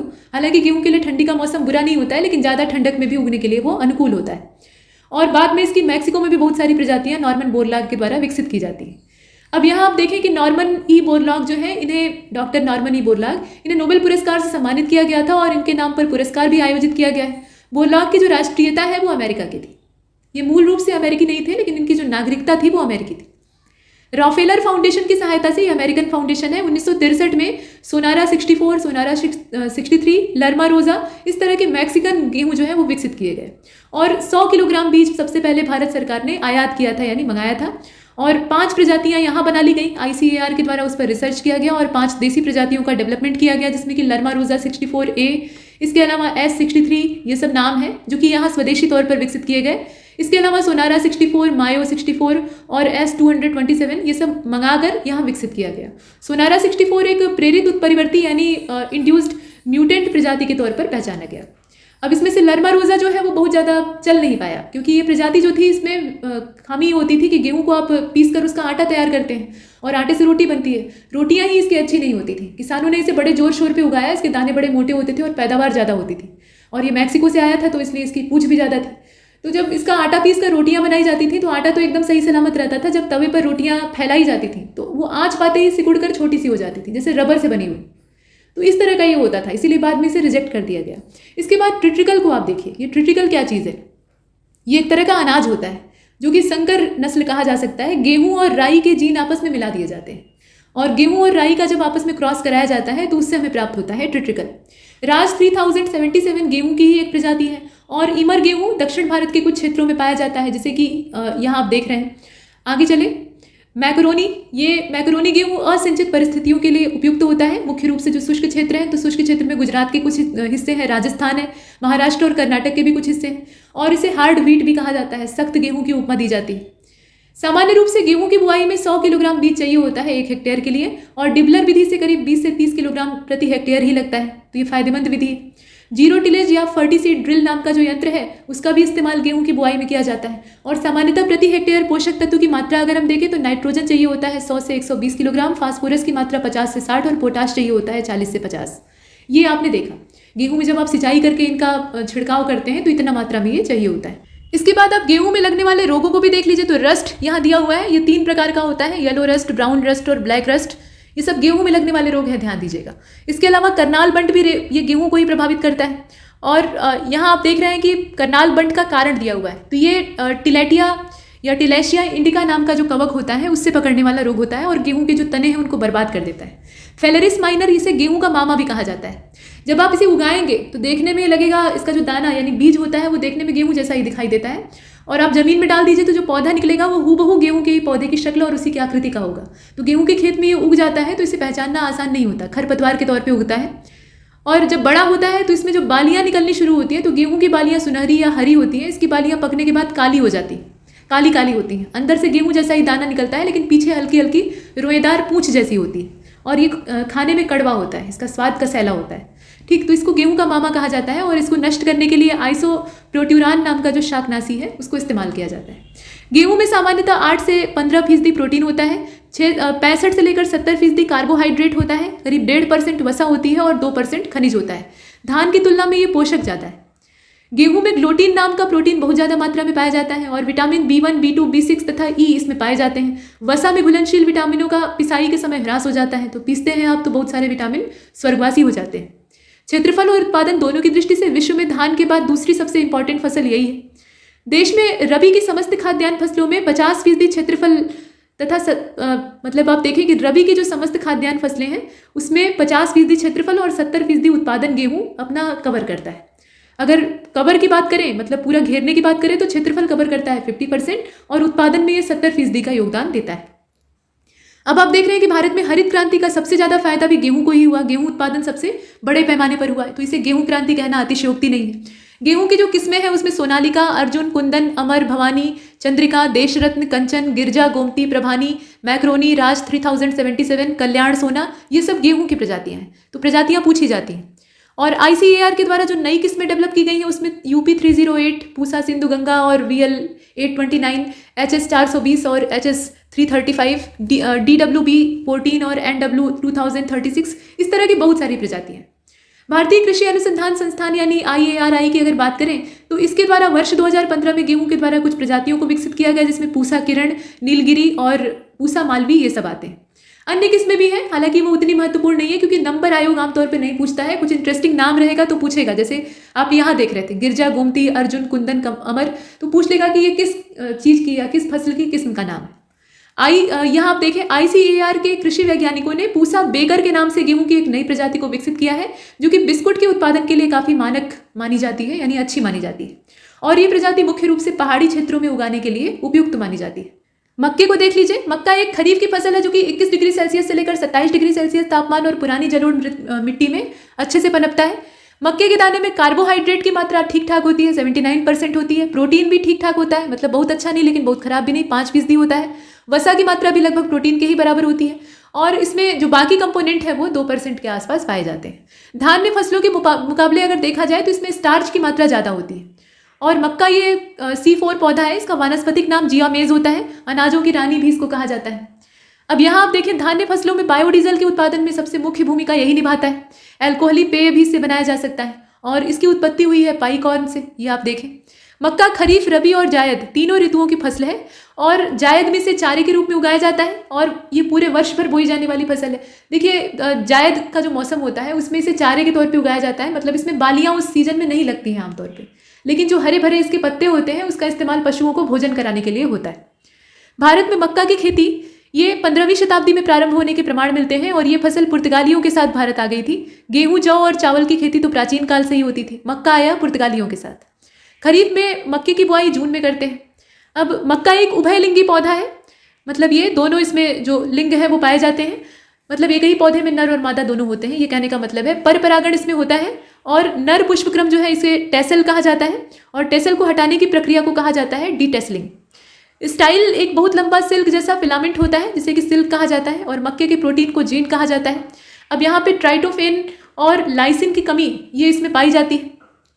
देखिए नवीनतम किस्मों में अगर हम मक्के की देखें तो प्रताप कंपोजिट, इसके अलावा पूसा, अली, शंकर 5, दक्कन शंकर 115, प्रगति प्रताप मक्का 1, शंकर नस्ल ये भी है मक्का 1 जो है।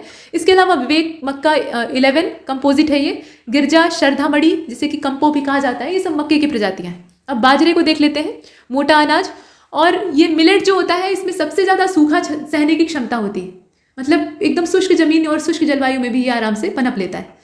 और जलमग्नता इसके लिए बहुत नुकसानदेह होती है, अगर पानी रुक रहा है या पानी इसको ज़्यादा मिल रहा है या फिर वहाँ की जो सॉइल है वो कैसी है, अम्लीय मृदा है, तो ऐसे में ये नष्ट हो जाएगा, खत्म हो जाएगा।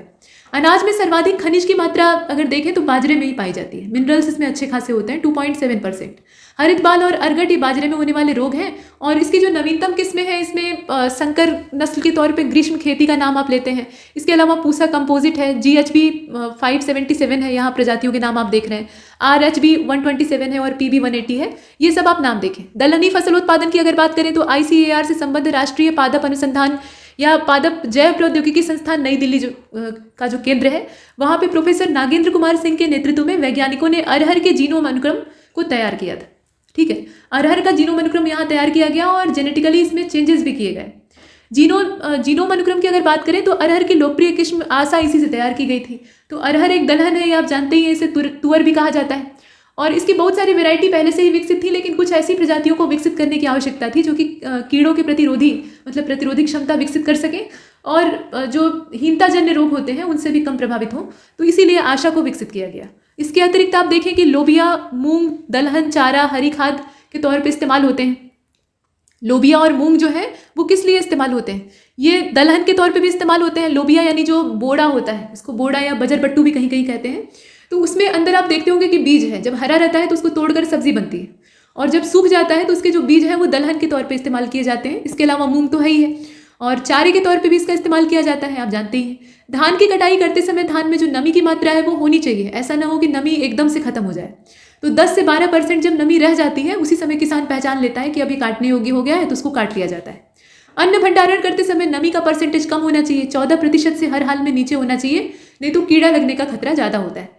अन्न भंडारण के लिए प्लाईवुड, बुखारी, इसके अलावा कोलतार बिन, बम्बू बिन, पॉलीथी बिन, हापुड़ बिन की संस्तुति की गई है, मतलब ये रखने के भंडारण के कंटेनर कहे जा सकते हैं। दक्षिण भारत का अन्न भंडार उपमा का अन्न भंडार की जो उपमा है, यहाँ थोड़ा सा वर्तनी का दोष दिखाई दे रहा है। दक्षिण भारत का जो अन्न भंडार है उसकी उपमा कावेरी घाटी को दी गई है। लेग्यूम कुल की फसलों को दलहनी फसलें कहा जाता है। जैसे आपने पीछे कुल देखा था वैसे ही यहाँ भी है। तो लेग्यूम कुल जो है इसमें दलहनी फसलें आमतौर पर आती हैं और ये फसलें तीनों मौसमों में उगाई जाती हैं। जैसे कि खरीफ की ऋतु में अरहर, उड़द, इसके अलावा लोबिया, मोठ, सोयाबीन, रबी के मौसम में चना, मटर, मसूर, खेसारी ये सब है। जायद के मौसम में मूंग, उड़द, लोबिया, सोयाबीन ये दलहन जो है ये उगाए जाते हैं। देशों में प्रतिबंधित और विशेष रूप से अपने देश में अगर देखें तो प्रतिबंधित है खेसारी की दाल। ये इसकी 3 नई प्रजातियां विकसित की गई हैं। ऐसा माना जाता था कि ये पोलियो को बढ़ावा देता है। अब इसमें रतन, प्रतीक और महातेओर नाम की 3 नई प्रजातियों को विकसित किया गया है, जिसकी अनुमति केंद्रीय कृषि मंत्रालय के द्वारा दे दी गई है कि मतलब इसकी खेती की जा सकती है। और इसके पीछे वजह यह है कि इसमें जो डाई अमीनो प्रोपियोनिक एसिड है उसकी मात्रा सीमित होती है। यही एसिड बाकी जो सामान्य खेसारी की नस्लें होती हैं उसमें ज़्यादा मात्रा में पाया जाता है और इससे जो हमारा तंत्रिका तंत्र है वो प्रभावित होता है। तो यहाँ इसकी मात्रा सीमित है और इसीलिए इसको परमिट दी गई। दलहनी फसलें मृदा उर्वरता और संरक्षण के लिहाज से महत्वपूर्ण होती हैं और इन फसलों की जड़ों में राइजोबियम प्रजाति का जीवाणु सहजीवन यापन करता है। सहजीविता का यहाँ उदाहरण आप देख रहे हैं, जो कि वायुमंडल के नाइट्रोजन को मृदा में संस्थापित करने में सक्षम होता है। कोबाल्ट राइजोबियम जीवाणु के द्वारा नाइट्रोजन स्थिरीकरण के लिए आवश्यक तत्व होता है। यह विटामिन B12 के संश्लेषण में भी सहायक होता है। यह आप देख रहे हैं। दलहनी फसलों के बारे में अगर हम और पढ़ें तो अपनी गहरी जड़ों और वनस्पति वृद्धि के माध्यम से ये मृदा अपरदन को भी रोकने का काम करती हैं, तो इन्हें संरक्षी फसलें भी कहा जाता है। अब यहाँ पर कुछ दलहन और उनकी किस्मों के नाम दिए हुए हैं। तो चने को आप देखें, चने की जो किस्में हैं उसमें ICCV 26029, इसके अलावा 96030 ये सब किस्में हैं। पूसा 226, K85, सम्राट, पूसा चमत्कार, राधे, विशाल, उदय और पूसा 372 इस तरह की प्रजातियाँ आती हैं। मटर में रचना, अपर्णा की खासियत यह है कि इसकी पत्ती ही नहीं होती, बिना पत्ती की है, यानी सिर्फ फलियाँ होती हैं। सपना, उत्तरा, पूसा, प्रगति ये सब्जी के लिए इस्तेमाल की जाने वाली आदर्श प्रजाति है। तो ये सब मटर की किस्में हैं। मसूर की दाल में वैरायटी होती है, मल्लिका, प्रिया, पूसा, वैभव, गरिमा, पंत, L406 इस तरह की प्रजातियाँ। उड़द की दाल में वरदान ये अच्छी प्रजाति है, नरेंद्र भी अच्छी प्रजाति है, इसके अलावा T9 और T65 है, U1 है, ये सब भी प्रजातियाँ हैं। सोयाबीन में पूसा 9814, यानी आप इसे नंबर में ही पढ़ें तो ज़्यादा अच्छा रहेगा क्योंकि ये नंबरिंग जो है ये लैब के नाम से की जाती है। तो पूसा 9814 और पूसा 9712 इस तरह की प्रजातियाँ ये सोयाबीन के लिए जानी जाती हैं। अब यहाँ से फिर से मोड चेंज हो गया है। अब सामान्य हिंदी में हम विलोम शब्दों का भाग 3 देखेंगे। यहाँ आप देखें, आयात का विलोम होता है निर्यात, आरंभ का होता है अंत, समापन या समाप्त भी हो सकता है, और प्रारंभिक का अंतिम होता है, ये आप जानते ही हैं। आराध्य का दुराराध्य हो जाएगा, आराम का तकलीफ हो जाएगा, आरूढ़ का अनारूढ़ हो जाएगा, आहत का अनाहत, आहार्य का अनाहार्य, अंत का अनंत, आख्यात का अनाख्यात, आगमन का अनागमन, आत्मा का अनात्मा, आश्रित का अनाश्रित, आतुर का अनातुर, उत्साह का अनुत्साह हो जाएगा, अनुपसर्ग यहाँ लगाया गया। इसके बाद आप देखें, आभूषित का अनाभूषित, आहार का अनाहार और आवरण का अनावरण हो जाएगा, अंतरंग का बहिरंग, अल्पज्ञ का बहुज्ञ, सर्वज्ञ दोनों, अधूरे का अनधूरा या पूरा भी कह सकते हैं। अकाल का सुकाल हो जाएगा, इसे साफ कर लीजिए, फिर से देखिए, अकाल का सुकाल हो जाएगा, अध्याय का अनध्याय हो जाएगा, और आनंद का निरानंद आप लिख सकते हैं, आवर्तक का परावर्तक। इसके साथ इष्ट है तो इसका अनिष्ट हो जाएगा, इहलोक का परलोक हो जाएगा, आरोह का अवरोह हो जाएगा, अदोष का सदोष हो जाएगा।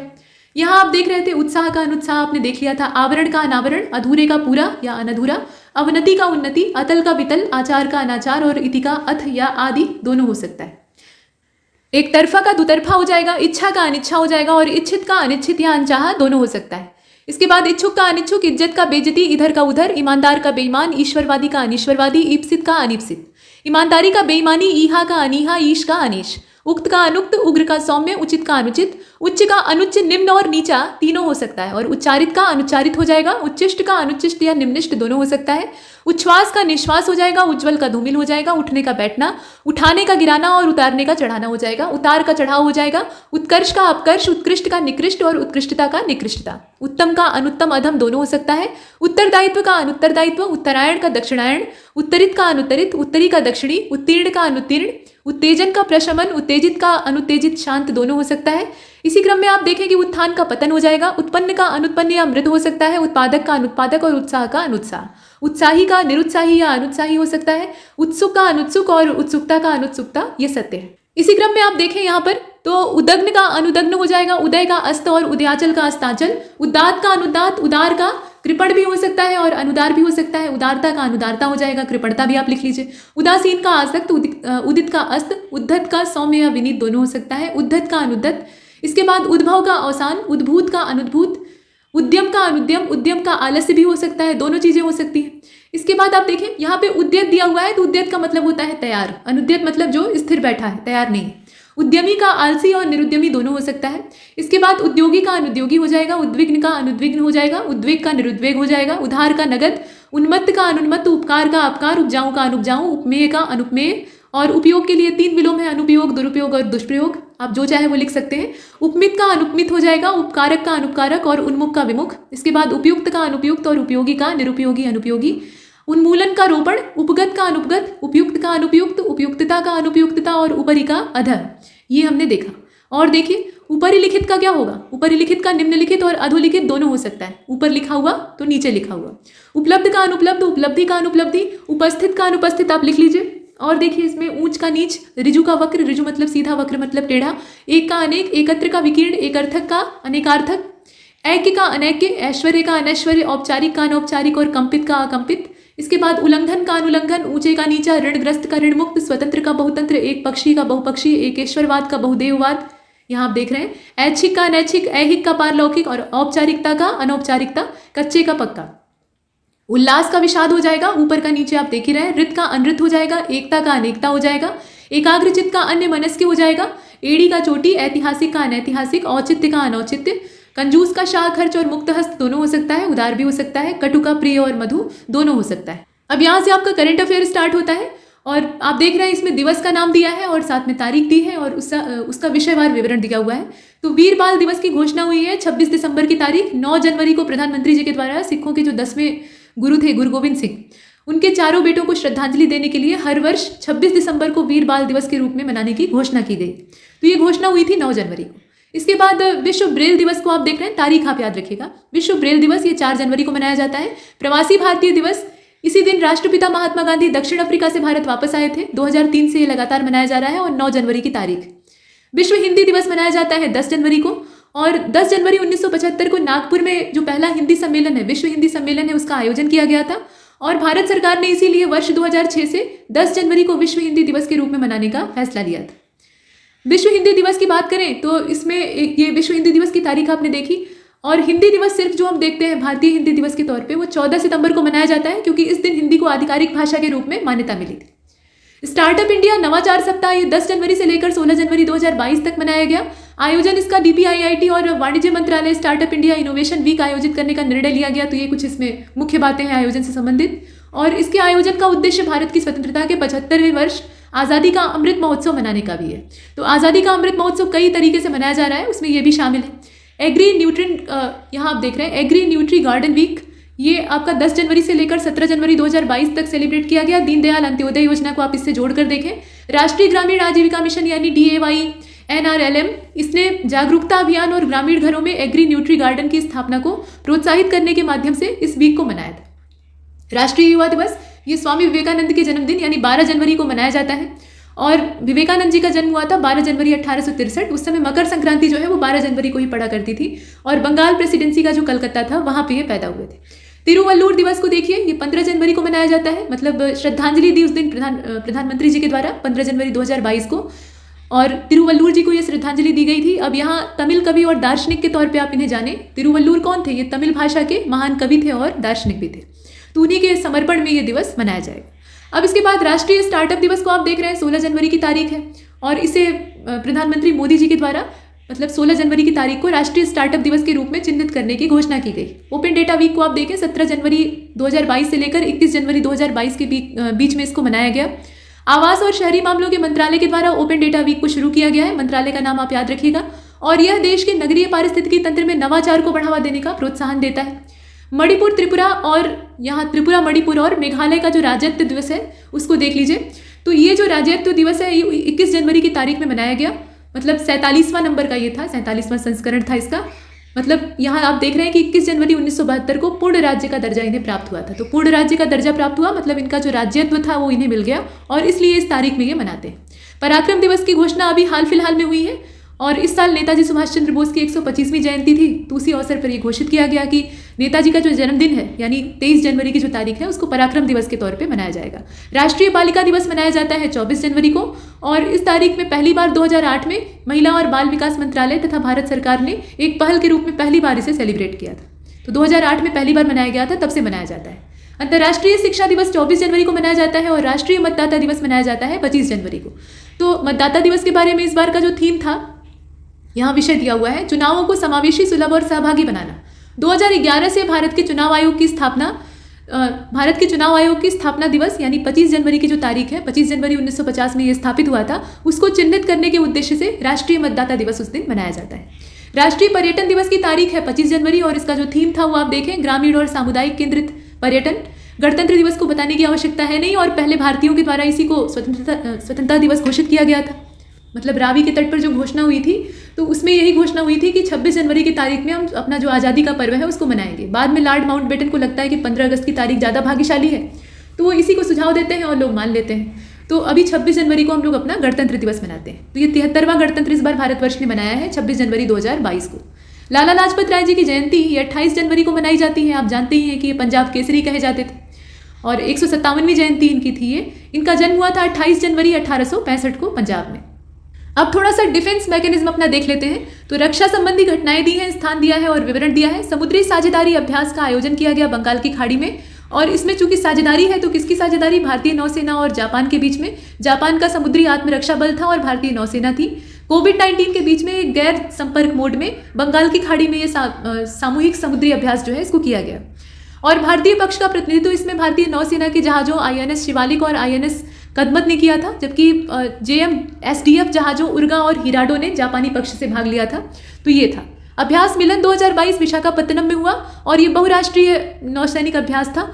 इसमें 25 फरवरी 2022 से लेकर 4 मार्च तक हमने अभ्यास किया। विशाखापत्तनम में इसका आयोजन हुआ। विषय इसका कौन सा था और थीम कौन सा था, ये सब आप देखें। 11वां संस्करण इसका था। विषय था सौहार्द, सामंजस्य और सहयोग। 1995 में पहली बार इसका आयोजन किया गया था। अच्छा, महत्वपूर्ण यह है कि इसमें देश कौन कौन से थे।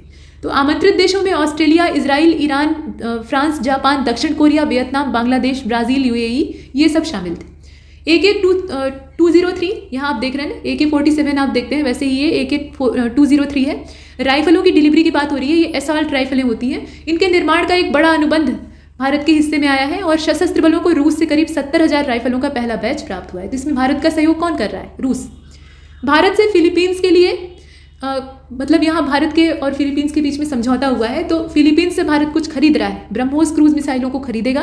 फिलीपींस अपनी नौसेना के ब्रह्मोस शोर आधारित क्रूज मिसाइल की सिस्टम की खरीद का आर्डर देने वाला पहला विदेशी देश बन गया है। और समुद्री अभ्यास का नाम है नेपच्यून, जो कि भूमध्य सागर में हुआ। नेपच्यून स्ट्राइक 2022 इसका नाम था। नाटो यानी उत्तर अटलांटिक संधि संगठन के जो सदस्य हैं वो 24 जनवरी 2022 से भूमध्य सागर में इस अभ्यास को कर रहे थे, और 12 दिवसीय ये अभ्यास था जो कि 4 फरवरी को समाप्त हुआ। ठीक है, अब इसके बाद ऑपरेशन सर्द हवा को आप देख रहे हैं, और सीमा सुरक्षा बल यानी BSF ने राजस्थान की जो पश्चिमी अंतर्राष्ट्रीय सीमा है वहां पर इस ऑपरेशन को शुरू किया। राजस्थान इसका लोकेशन है।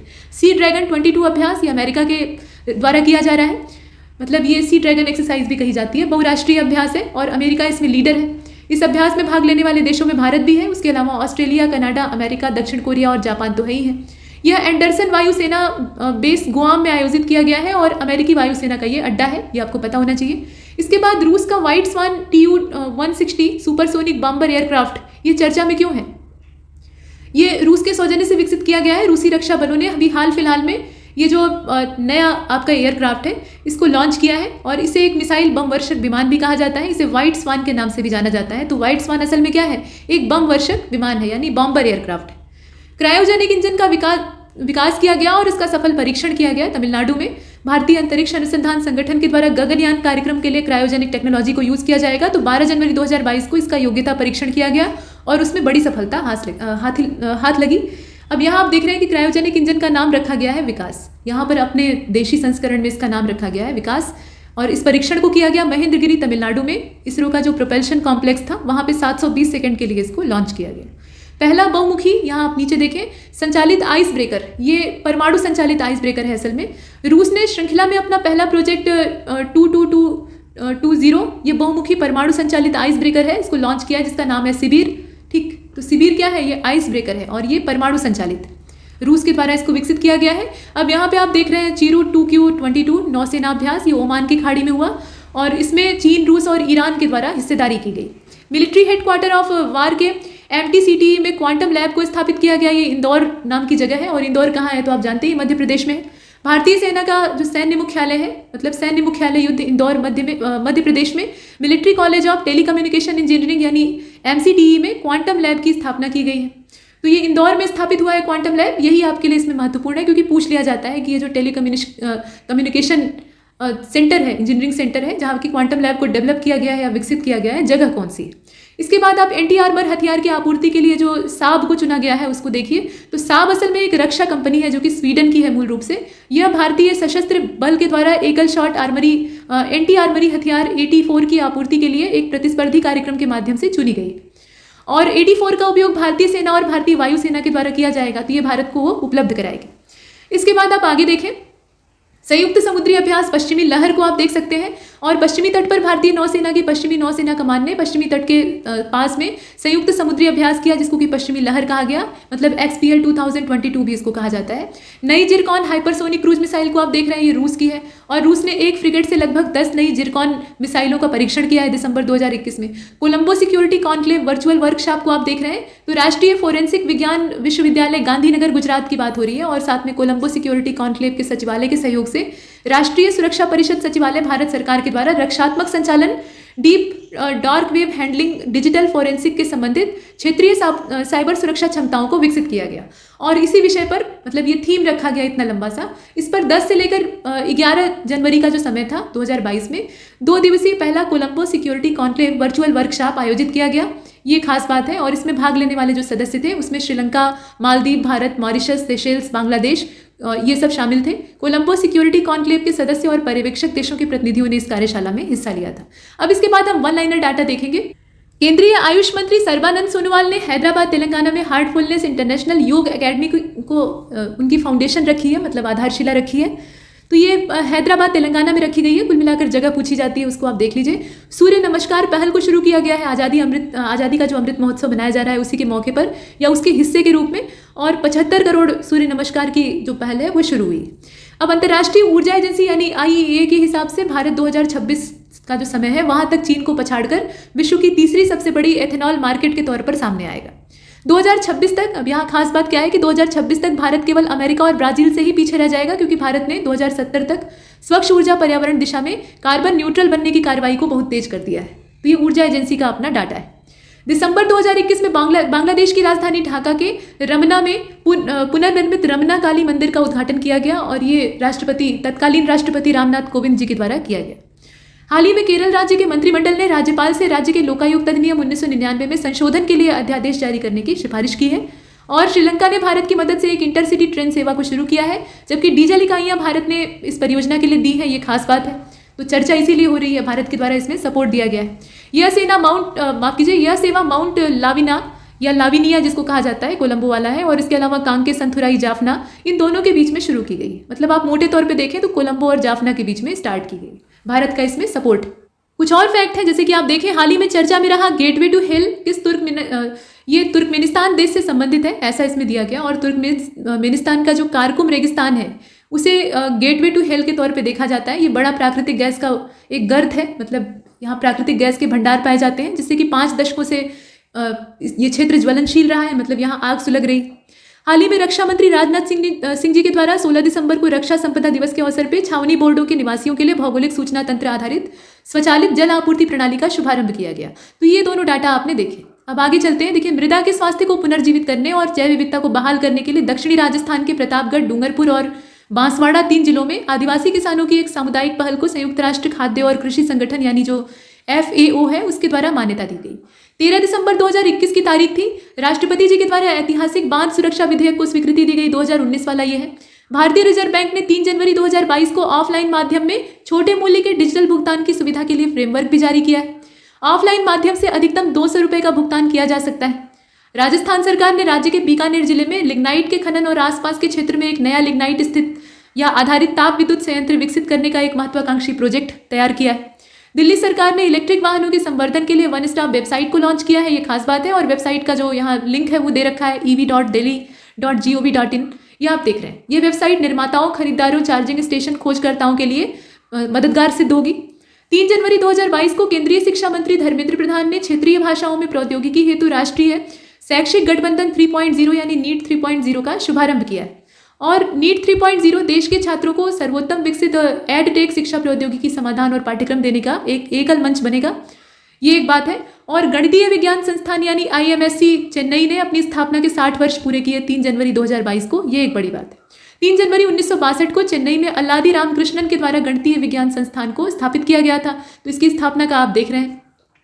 25 दिसंबर 2021 को अमेरिका की अंतरिक्ष एजेंसी नासा ने जेम्स वेब इसके स्पेस टेलीस्कोप का सफलतापूर्वक लॉन्च किया है। इस टेलीस्कोप का नाम क्या है? James Webb space.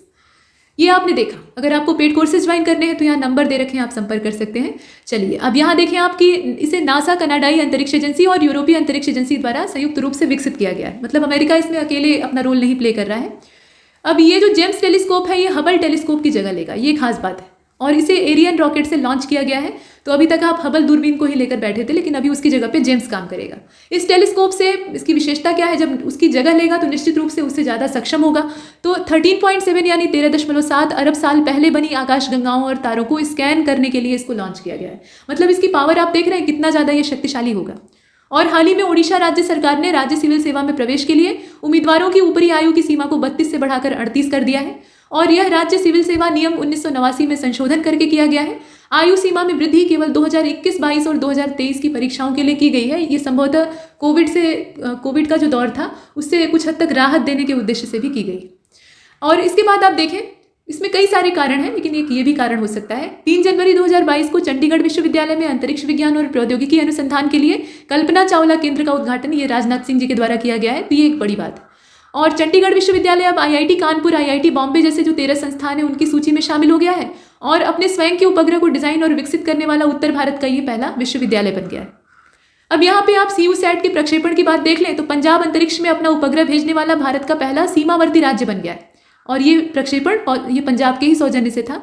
Indira Gandhi राष्ट्रीय उड़ान अकेडमी, इसने 2021 में 19,000 घंटों का मतलब उड़ान घंटों का एक नया रिकॉर्ड बनाया है। तो ये अंतिम करंट अफेयर का यहाँ फैक्ट था जिसे कि आपने देखा। और इस मॉड्यूल में इतना ही। तब तक के लिए नमस्कार।